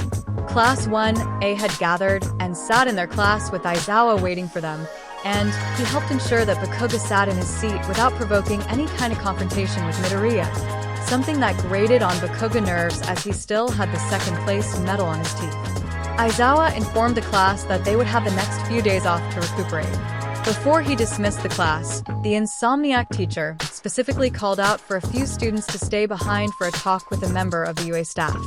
Aizawa called Bakugo to stay behind in the classroom to talk with him personally, while Mina was asked to go to Recovery Girl's room for a last-minute checkup on her injuries. Todoroki was asked to wait by the principal's office, but surprisingly enough, so were Midoriya and Hagakure. When the students asked why, Aizawa just activated his quirk to give them a stern glare to stop asking questions. So, the students got up and prepared to leave for the rest of the day. Izuku said goodbye to his friends, insisting Serena to go home and rest, and promised to call Momo later for their plans. And as Izuku left with Hagakure and Todoroki, the former two giving a clear wider berth to the candy cane-haired teen, Izuku spied Ida's empty seat, wondering how both he and Ingenium were doing. Meanwhile, Ida walked to the greeting desk of Hosu General Hospital's emergency room wing, talking to the receptionist. After getting the information he needed, Ida took off as fast as his legs could carry him without his quirk, ignoring the receptionist yelling at him not to run. Running up the stairs and corridors, Ida finally reached the hall. He was looking for to see his mom sitting by a chair at the end of the hall. "Emma," Ida yelled out as he ran to her. "Oh, Tenya," Awood Ida spoke, walking up to her youngest son as he arrived. "How is Tensei doing?" Ida asked, but the words that followed from his mother, the youngest Ida's son, couldn't recall as he walked past her and swung open the sliding door that separated him from his brother. "Brother." "Tenya, keep your voice down," Aoi whispered to her son, a white mask over her mouth. "And put on a mask." Tenya did not hear what his mother said as the sight before him froze him to the bone, his eyes and mouth agape in horror. Tensei lay on the hospital bed, his lower half covered by the sheets, while his upper half remained bare. Bandages littered his elder brother's body, wires, so many tubes and wires, connected to Ingenium's broken body. The largest bandage was on his brother's abdomen and covered the entire area. The top of his brother's head was entirely covered in bandages, likely shaved, and a respirator mask was clasped over his brother's mouth and nose, fogging at times as his brother breathed steadily. The doctor or nurse, Tenya couldn't care less, was surprised at his arrival but sighed and explained the situation to the UA student. "The anesthesia's worn out, but he's still in and out," the doctor explained. "If the surgery had happened any later, I don't think he would have made it. His Pokemon are being worked on too, and most will recover, but from what it's looking, some have sustained permanent, debilitating injuries." On time, Tensei's eyes groggily opened. "Little brother," Tensei whispered, his voice raspy and tired. "Is that you?" Tenya strode over to his brother's bedside while their mother collapsed by the doorway in grief and tears. "Tensei, you're going to be fine," Tenya stated, but he didn't know if he was reassuring his brother or himself. "Sorry," Tensei rasped out. "I'm someone you're supposed to look up to and respect. But look at me." Tenya's eyes welled up with tears, the memory of his younger self playing in his head, looking up to Tensei in his hero suit, his helmet at his hip, and his brother's smile grinning down at him. "Tenya, little brother." Tensei whispered as tears began to roll down Tenya's distraught eyes, his mouth whimpering. "I'm sorry, I failed you." "Tensei." The next day. "Alright, well, I'm glad to hear he's gonna make it," Izuku spoke on the phone as he walked down the sidewalk. The green-haired teen was wearing his best formally casual suit of a dark green and black checkered dress shirt with black jeans. Pikachu hung on his shoulder while his trainer talked, overhearing the conversation, his ear tilted down in sadness. "Listen, call me if you need anything. The others and I will be glad to help in any way we can." Yeah, okay. Take care, Ida." Izuku hung up the phone, sighing tiredly. "Ida," Izuku muttered, concerned.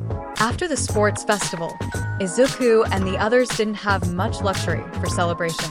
The whole group waited desperately for news on Ingenium's status and how their friend, Ida, was taking the event. The news was still focusing on the sports festival, but it wouldn't take long for them to get a hold of the news regarding Ingenium. All Ida could tell them was a villain had attacked his brother, leaving the man nearly for dead, and his Pokemon were grievously injured. Currently, Tensei Ida and his Pokemon were expected to live, but it was still hit or miss what kind of condition he would be in, and the hero was still blinking in and out of consciousness.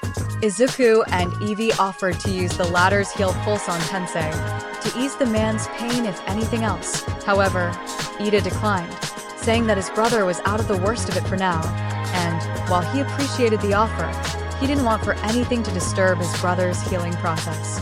When asked about Ingenium's Pokemon, Ida's tone only turned grimmer. Most of Tensei's Ida Pokemon only sustained injuries from major bruises to some blood loss, but others like Ingenium's Corviknight and Beedrill suffered worse fates. The Raven Pokemon lost a few of his metal plumage and had a busted wing, and it was too soon to know if he would ever fly again, and the Poison Bee Pokemon was in even worse shape, losing an entire wing altogether. Izuku felt sick hearing that, wondering who could do such a thing to a Pokemon, but then he remembered what the League did to make that Nomu, what they did to that Macamp. A righteous fire burned in Izuku's chest, but Izuku cooled it down before it could get the better of him. With that recent phone call, Izuku offered his best wishes to Ida and his family, but the green-haired boy couldn't help but still feel useless in all this. Hey, enough of that, Eevee mentally said. There isn't anything you could have done. You aren't a pro yet, and we had no idea this would happen. I know that, Izuku replied, but we could have helped ease his brother's pain. It's the least he deserves after helping so many people. If Tenya believes our help is unneeded, then it is not our place to interfere in such a delicate affair. Combuskin offered her peace. Izuku made a grumbling noise, unhappy at hearing that despite how fair it sounded. If I may, this Ingenium sounds like a strong and capable warrior. Such a person will pull through all right. Shelgin jumped in. It is useless for us to worry about agendas we are incapable of supporting, especially when one must focus on the task at hand. That is right, Izuku nodded. Thanks, Shelgin. Huh. Surprising to hear something so helpful from Mr. Headbutt, Pikachu snarked. If this partnership between us is to work, I must assist as much as you must assist me in my pursuit of evolution, Shelgin continued, ignoring Pikachu's dig at him. That is a fair compromise, Froka said. And he is right, Master Izuku. You must focus on the task at hand.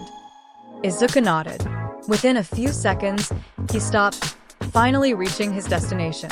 A large gate, spanning miles across, separated Izuku from the driveway leading up to Yaoyorozu's estate. One of the brick pillars of the entrance had a plaque with the kanji of Yaoyorozu inscribed on it. The area he could see was full of tall trees, but Izuku knew that all across the area there were secret traps and hired bodyguards lurking in the shadows. Midoriya got on the wrong foot of one group when he arrived for the first time before they confirmed that Yamamo had invited him. Izuku had to give it to the guards. They were true to their jobs and held their young lady's safety as their utmost duty. However, the manor at the end of the driveway always took Midoriya's breath away. It was 3 stories tall and definitely held a sophisticated, old, wealthy family vibe that felt almost designed to make Midoriya seem like a peasant in front of royalty. The area had a lush garden and open field, perfect for Momo to train her quirk, or, as she and Izuku used it for when he visited, training their Pokemon. Izuku knew that if he hadn't gotten Yamamo's help training Torchic alongside her Squirtle, it would have taken longer for her to evolve into Combuskin.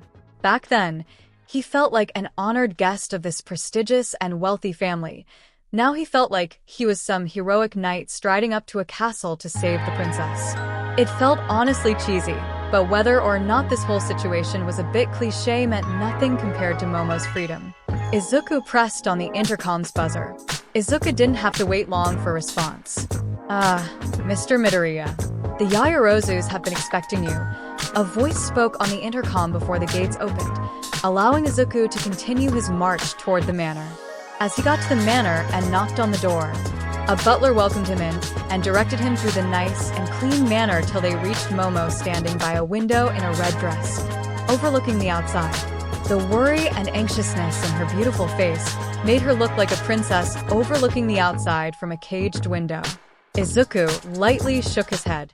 I got to stop with these stupid metaphors, he thought to himself. Mr. Izuku Midoriya, Lady Momo. The butler announced their arrival.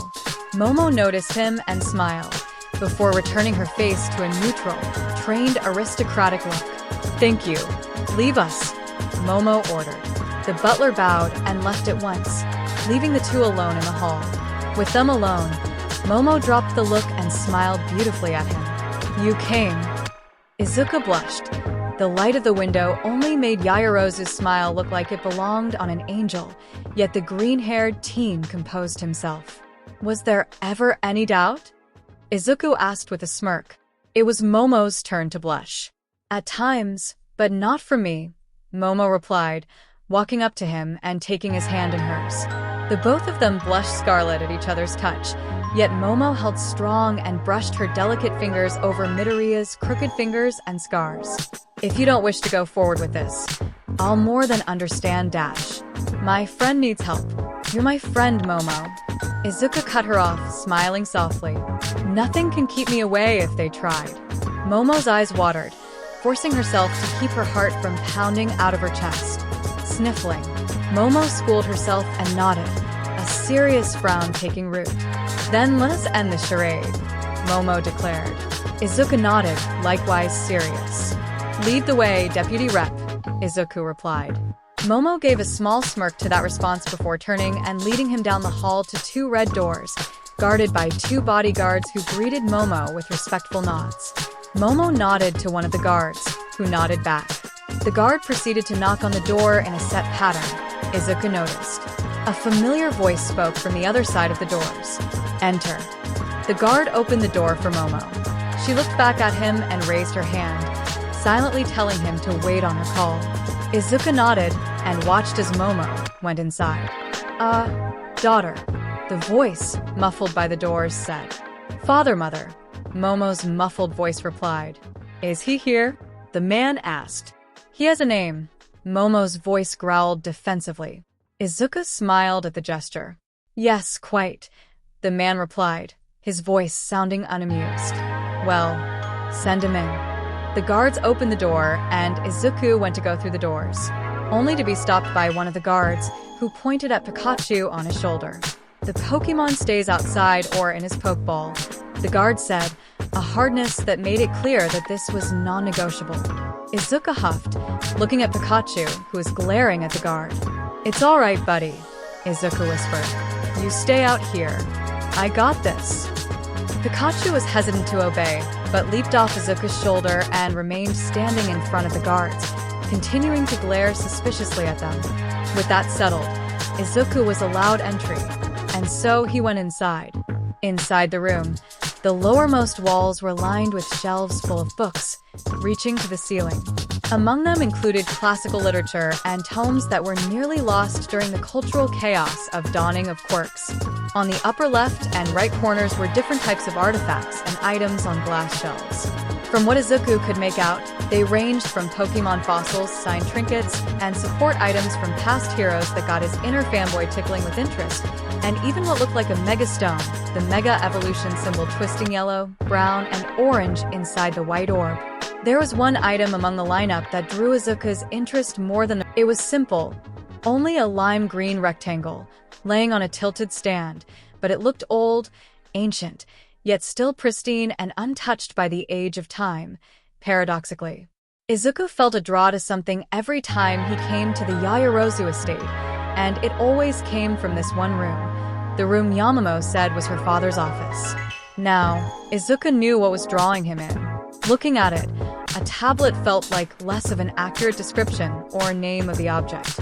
More like a plate, really, Izuku thought. Yet, Izuku tore his gaze away from the plate and toward the two people that Izuku was dreading yet hoping to face. Standing off to the side was one of the most beautiful women Izuku had ever seen, and where Momo clearly got most of her looks from. Nanami Yaoyorozu stood at 5 feet 6 inches and a mahogany-colored dress that hugged her voluptuous figure like a glove, yet she held no visible discomfort. The dress ended just above her ankles in a slight slit, showing her creamy, flawless legs ending in her golden, open-toed heels. A sash of the same color wrapped around her slender waist while her hips jutted out enticingly. The sleeves of her dress ended just above her forearms, and her collar was exposed and traveled down to a V-neck, revealing a modest amount of cleavage. Golden loose bracelets were on her right wrist, a golden watch on the left, a diamond ring, and a wedding ring on her finger. Her dark brown hair reached down to her back, curled at the ends and framing her beautiful face, light lipstick on her lips, onyx black eyes like her daughter, eyelashes curled, and golden rings for earrings. The woman was like a goddamn supermodel, and if she was any indication of what Momo would grow up to be, Izuku stopped himself before his face turned as red as a tomato. Standing behind the main desk, near the window overlooking the yard, was the man himself, Mr. Yutaka Yaoyorozu. The man stood at 6 feet, wearing a fancy black vest with golden buttons over a simple white dress shirt and mahogany tie, the vest and shirt framing his respectful frame enough to show that he was more than just money and class, that muscle and strength was waiting in need to defend himself. He wore sleek black dress pants and coffee brown dress shoes. His spiky, raven black hair was combed back, except for a tuft of hair curling down and shortly framing his left side in a masculine reverse to Momo style. The hair ended below his golden amber eyes that held an intimidating glare to them, only furthered by his rectangular, upside-down, black-rimmed glasses. Where his wife's face was perfectly symmetrical, his was chiseled and hard. In another light, he could have been seen as a caring businessman of a father, but here, with his cold glare, he looked like a dangerous mafioso, an intimidating head of the Yaoyorozu family. Father, mother, you remember my dear friend, Izuku Midoriya. Momo introduced him. Yes, of course, hello again, Mr. Midoriya. Mr. Yaoyorozu greeted with a curt nod. Mr. Yaoyorozu, Mrs. Yaoyorozu, Izuku greeted, nodding back as effectively, his emerald eyes cold and hard. Manami Yaoyorozu stiffened slightly. Midoriya. Manami greeted back. It seems I must remind you again to not be so formal and to call me by my first name. With all due respect, ma'am, this conversation requires a degree of formality and objective honesty, Izuku replied, coldly. You will have to forgive me if I find calling you by your first name quite inappropriate and undeserving. Manami flinched at the response, picking up on the subtle dig that he was very unhappy with certain events and held her just as accountable as her husband. She couldn't blame or fault the boy given how right he was. Yutaka's frown deepened at the subtle lack of respect for his wife's wishes, but then it appears whatever goodwill there was between them, and the boy was all but ruined. Please take a seat. Mr. Yaoyorozu gestured to regal chairs placed in front of his desk. Izuku and Momo complied and sat down as the latter's father sat in his chair. The mother elected to stay standing off to the side. A tense and quiet standstill came about between the room's occupants. Izuku and Momo stared unflinchingly while Mr. Yaoyorozu stared back, his fingers joined together below his chin. Momo had warned him that this was a common business tactic, that whoever speaks last holds a stronger position in the negotiations, and it was clear that Mr. Yaoyorozu believed Midoriya to be a novice of such. Granted he was, but Momo wasn't. Mr. Yaoyorozu hummed, with a slightly impressed gleam in his eyes. So, Mr. Midoriya, you are here to discuss about my daughter's recent engagement to Mr. Todoroki, correct? That is correct, Mr. Yaoyorozu. Izuku nodded, keeping his cold gaze while anger briefly flashed in his eyes. Mr. Yaoyorozu frowned. And you are aware of the conditions and requirements of my deal with my daughter regarding this engagement? The man asked further. Momo made them perfectly clear. Midoriya nodded again, ceasing his stare down with the girl's father. To break free of the engagement, she needs one of two conditions.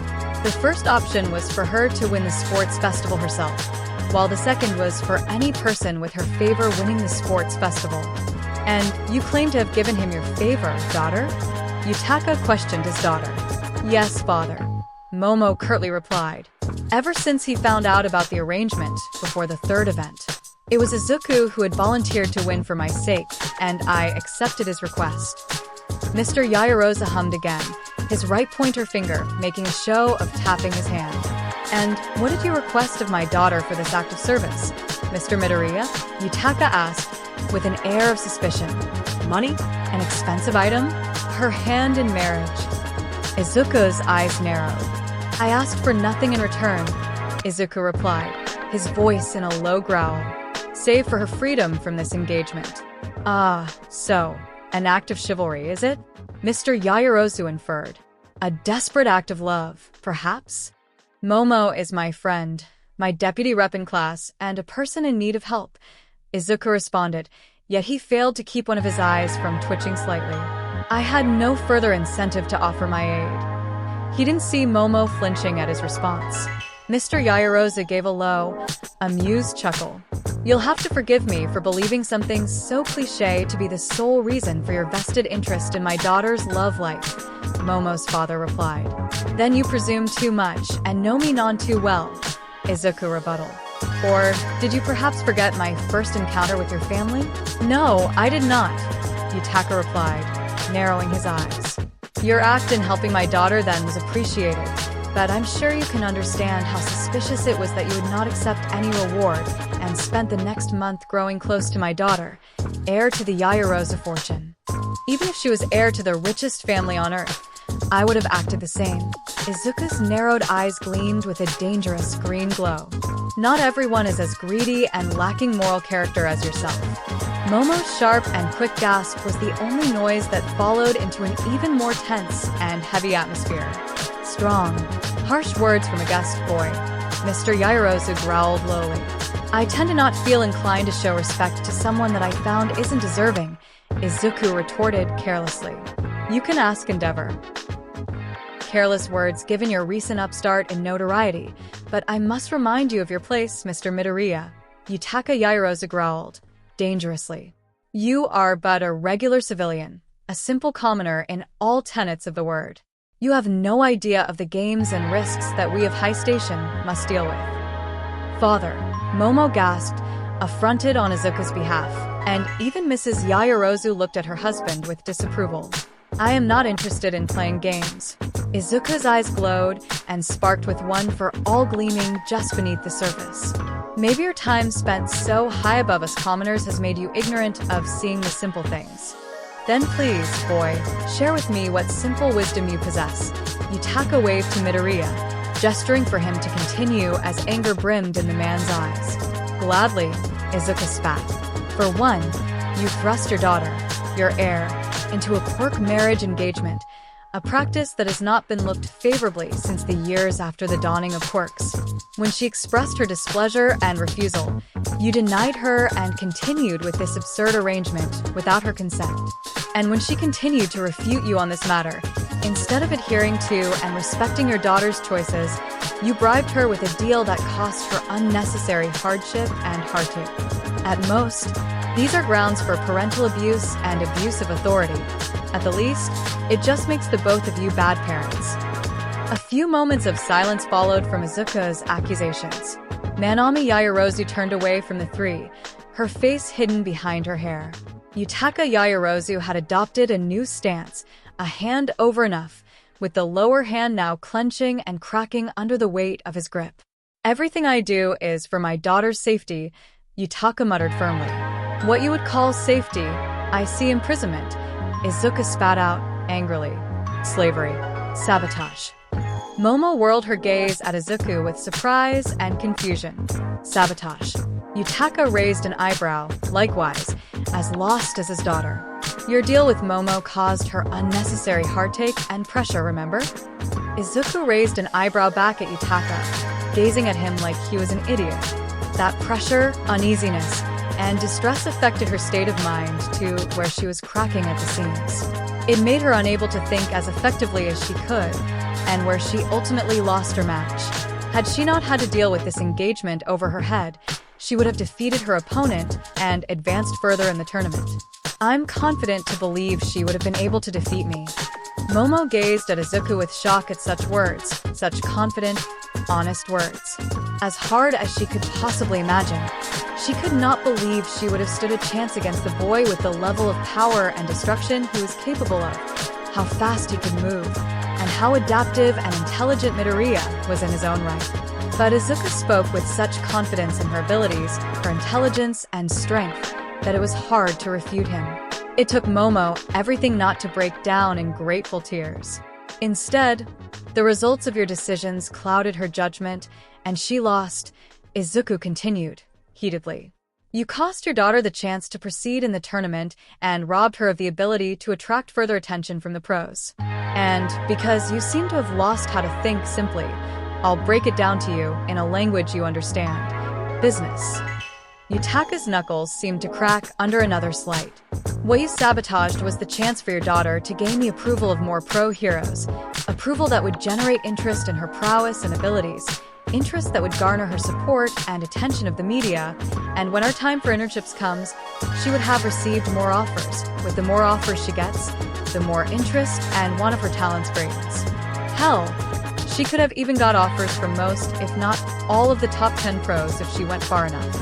And those offers would have further greatened her skills and strengths, such attributes that she could show off in the next sports festival, which would lead to a greater rise among the ranks, which means more enticing offers. Offers that would have extended into psychic propositions, only further enhancing her career and strengthening her chances against a powerful and dangerous villain. To put it simply again, you did everything but ensure your daughter's safety. Izuku finished. Sabotage. DDDAMN. Pikachu replied mentally, overhearing everything alongside the others. Momo and Manami stared at Izuku with surprise at such a detailed explanation, finding themselves impressed with the boy's talent for analysis. Yutaka's stare down of Midoriya was still as narrowed as before, but even a glimmer of respect shined from his hardened eyes. It would appear I underestimated you, Izuku Midoriya, Yutaka Yaoyorozu admitted.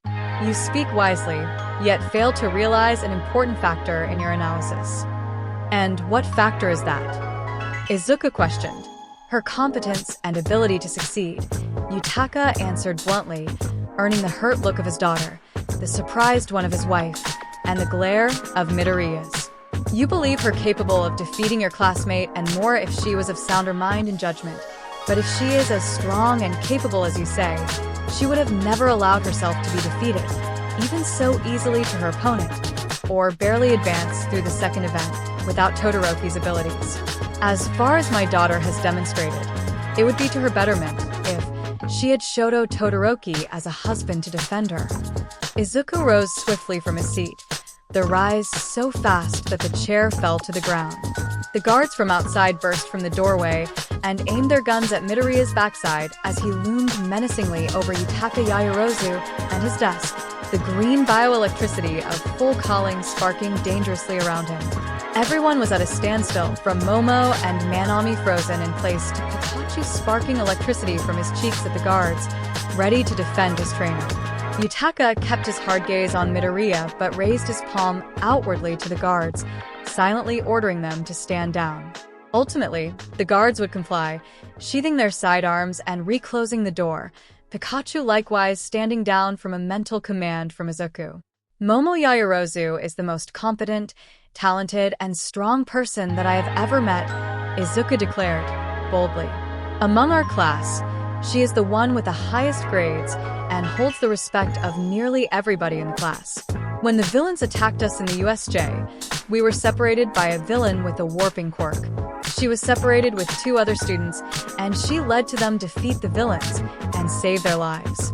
If she was as weak as you think she is, you would have been burying a daughter rather than welcoming her home. Those classmates of ours, their parents would have been burying and mourning over their children if it weren't for her. Momo's tearful eyes widened as she saw that Izuku was repeating what he said to her after her defeat from Tokoemi. Only now he was tossing this onto her father's face, showing more support and belief in her than her own father. In the first event, she easily destroyed robots and zero-pointers that those in the regular entrance exam had to deal with, showing she could have succeeded even without the recommendation exam. Izuku continued, planting his hardened fist slowly onto Mr. Yaoyorozu's desk.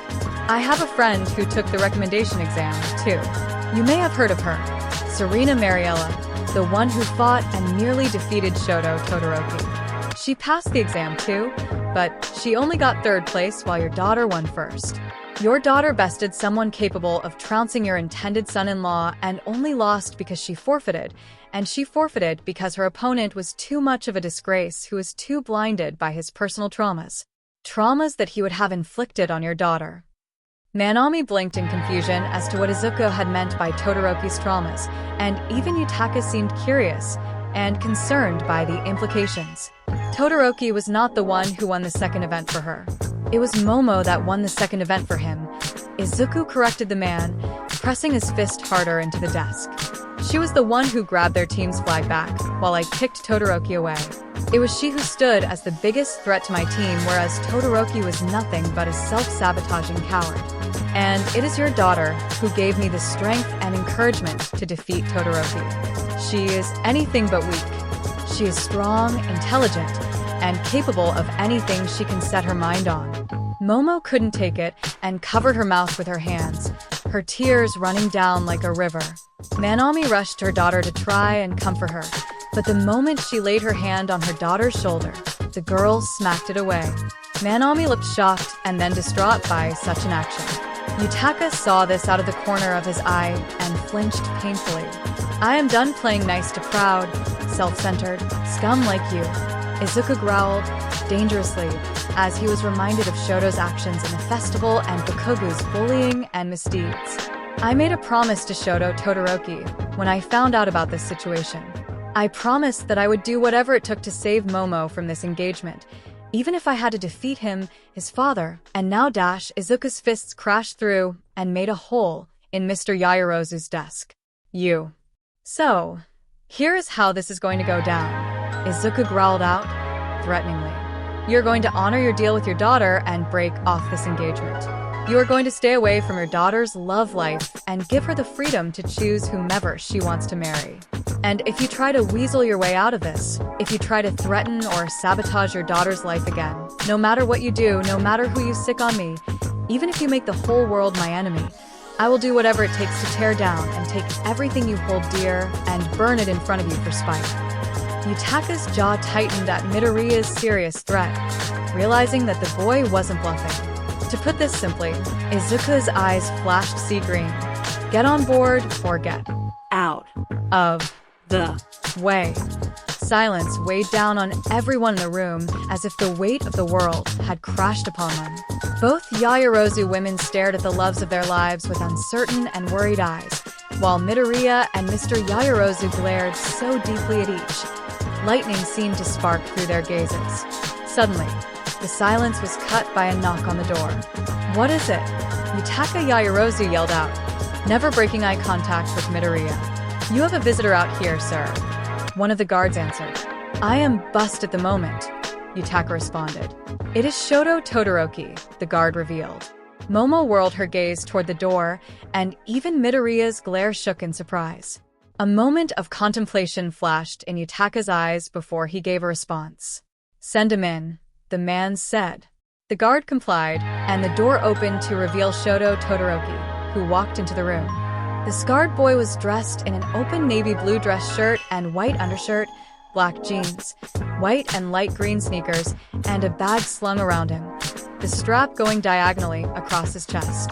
Midoriya and Yutaka mutually broke off their standoff to stare at Todoroki. Forgive my interruption, but I'm here for important reasons, Shoto said. Todoroki, what are you doing here? Momo cautiously asked, rising from her seat. Shoto looked at her, his gaze softening to an apologetic gaze. He shifted his attention to Midoriya. To make things right, Shoto revealed, shifting over to Yutaka. I'm here to plead for an end to my engagement to your daughter. The silence was so thick now that one could hear a pin drop. Izuku, Momo, and Manami stared at Todoroki with eyes and agape mouths, completely shocked. Yutaka stared neutrally at Todoroki. This is quite the surprise, Yutaka responded, glancing at his daughter and Midoriya.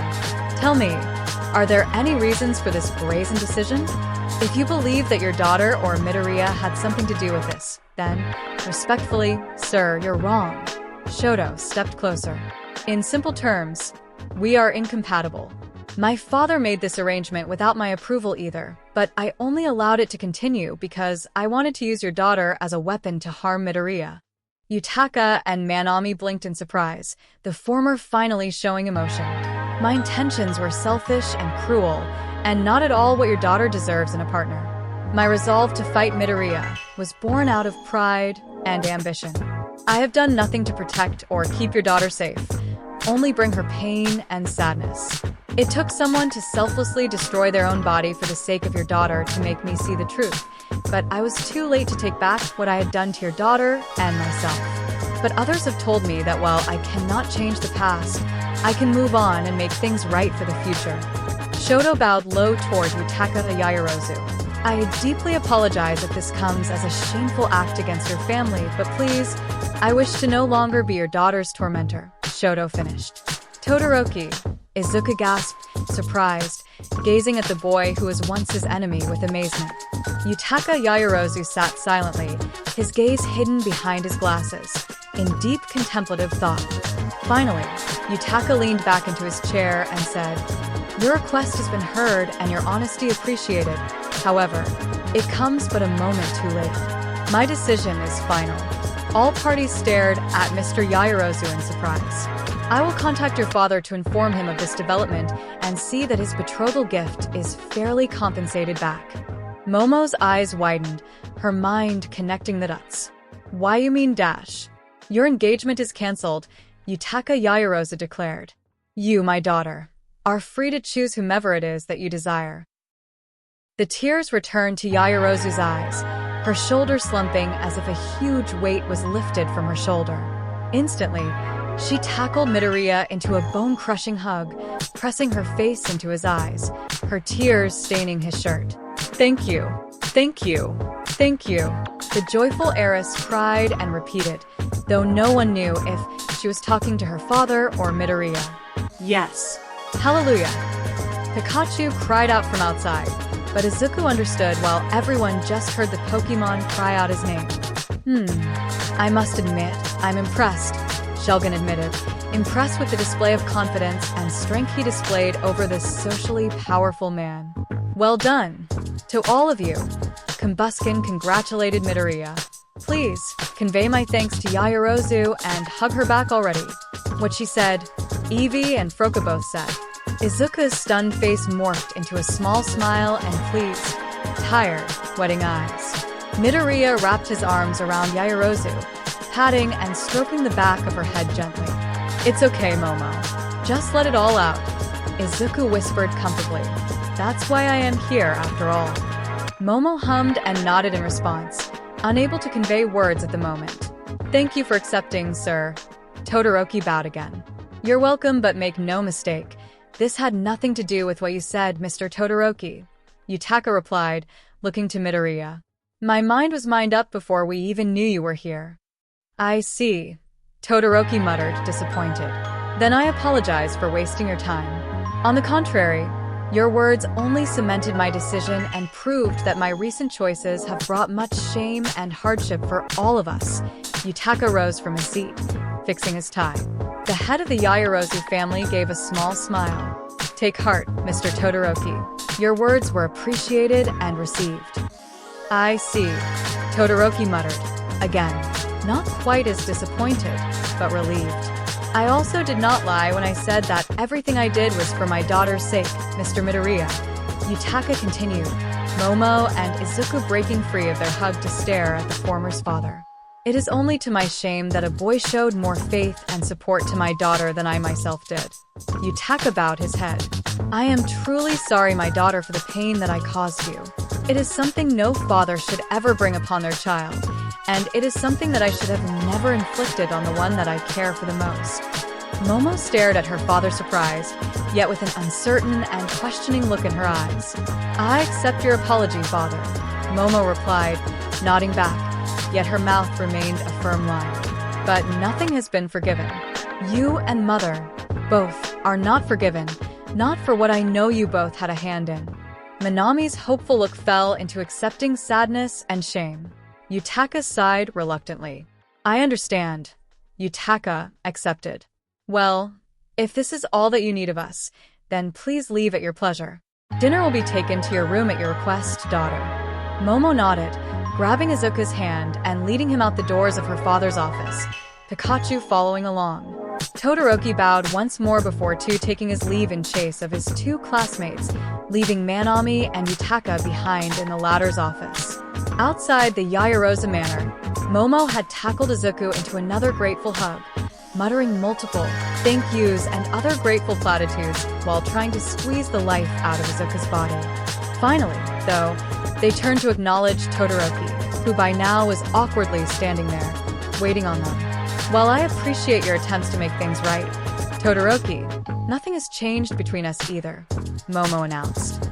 Nothing is yet forgotten or forgiven. I accept that and expected it. Todoroki nodded, eyes to the ground.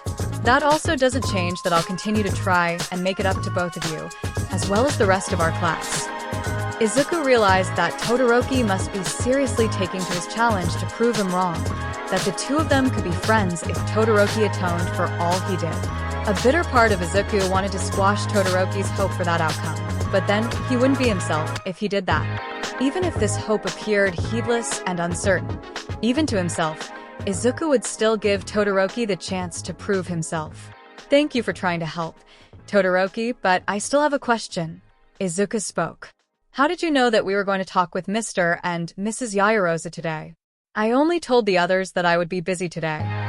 In truth, I didn't, Todoroki answered. I was coming here, regardless, after my visit. Your visit? Izuku repeated, confused.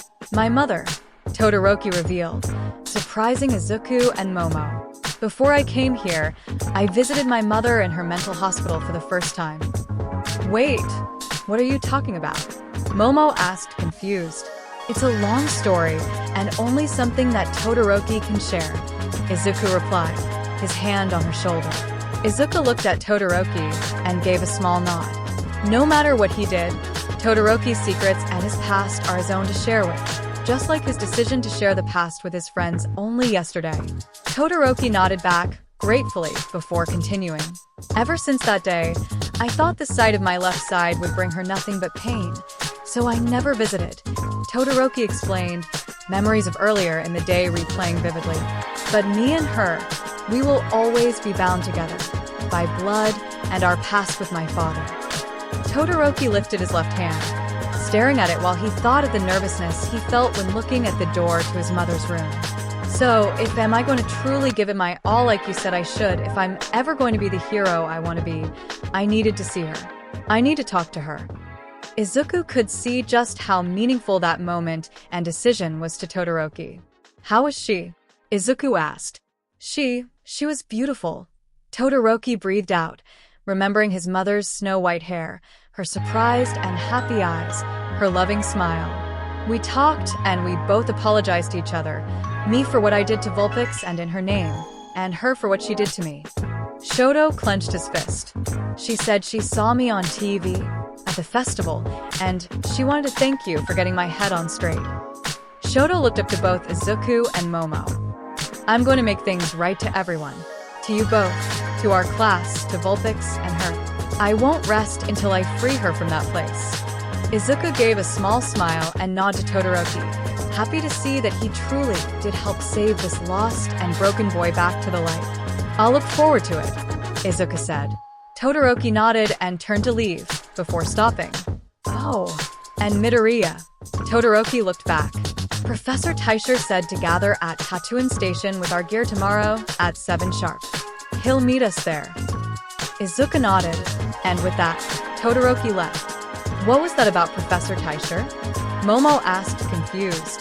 Does it have to do with why you, he, and Hagakure went to the principal's office? Yeah, Izuku sighed tiredly. I'll tell you about it later, but I think we should call the others and tell them the good news. Okay? Momo nodded, looking down and contemplatively for a moment while Izuku brought out his phone. Hey, Izuku? Yeah, Mo-. That was as far as Izuku got before Momo dove in and planted a kiss on his cheek, stunning the greenette into silence. Momo broke away, giving Izuku with dazzling, beautiful, loving eyes. Thank you, Izuku, Momo whispered. My hero. Izuku could not respond as he was too busy being as red as a tomato while muttering incoherently to answer. Momo burst out into giggles. You aren't going to tell them the full reason why you did it? Yutaka Yayarosa sighed as continued staring out the window, his wife by his side. What would be the point? Yutaka asked back to his wife. They wouldn't hate me any less than I deserve, and it would only make Momo worry even harder. I suppose you are right about that, Manami sighed. Though that still leaves us with our original problem.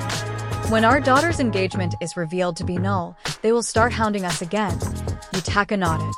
Himura, Hanabata, They'll bid for either one of them for Momo's hand, and our allegiance is reporting them to the heroes. So, out of the question? Manami questioned further. We have no proof but our word, and even then it is not enough to go against them and their conjoined influence, Yutaka answered grimly. Besides, I fear what we might start if we reveal the truth of their return, or what they might do in retaliation. Manami lowered her head, knowing exactly where his mind went to. So, are we to engage her to Midoriya then? Manami proposed. You see it as clear as day, their love for each other.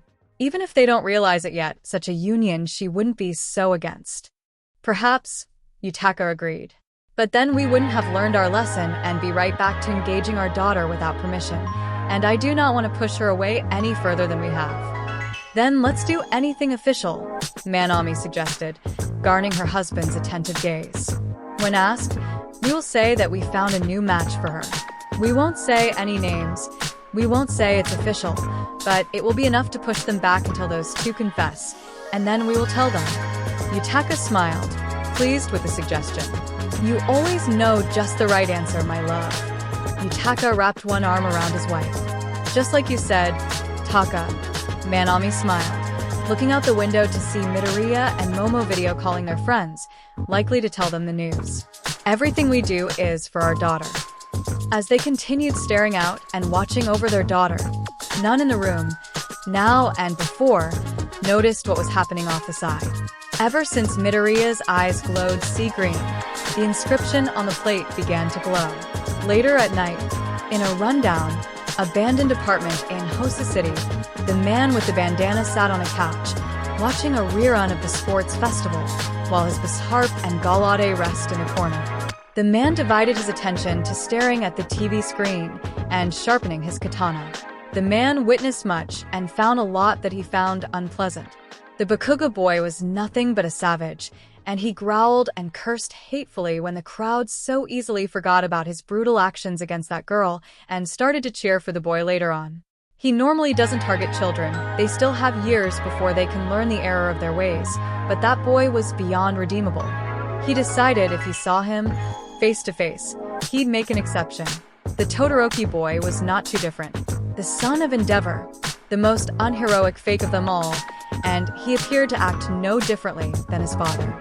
He was surprised when he saw that he could use a fire quirk the whole time, and that resolve on his face made him reconsider.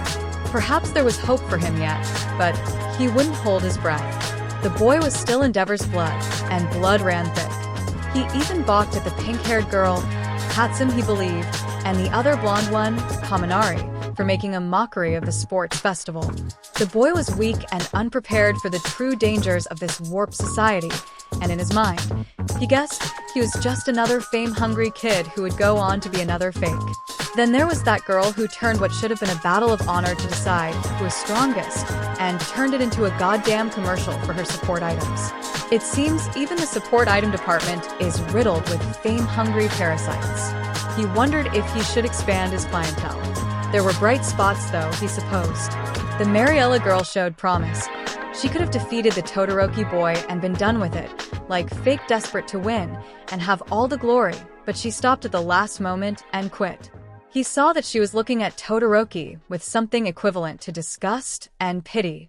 Then she walked out, gave up the win and the glory. She threw it all away like it mattered not to her. Maybe she was someone who thought the same as him, who can see the fakes and flaws of their society. But none he was more attentive to than that one boy, the green one, Izuku Midoriya. He rewatched his speech multiple times and he smiled and growled at what he heard. When the boy laid his past to the world, he growled and raged that such corruption seemed to have spread to such schools and how they poison youthful minds with such hateful ideals. He resolved to find out which school the boy went to so that he could pay that school, the city, and its fake heroes a visit. But then the boy spoke more hopefully, revealed his intentions for being a hero, and it checked every one of his boxes. Not the kind where he would make him his next prey, no, but the kind of hero he could say was not false. He showed great promise, and as he continued through the sports festival, his promise only grew. When he spoke in that loud voice about the concept of villainous quirks as ridiculous, he was pleased with the message. The only bump in the road was when he gave that hypothetical question about All Might if he were a villain. That one got to his nerves, but he supposed the boy had a point. In the end, the boy won the festival, and All Might's praise of the boy solidified his resolve to ensure that this boy must be protected, nurtured, and further strengthened. This boy, this future symbol of hope, was a hope for a brighter future of true heroes, just like All Might. You see it, don't you?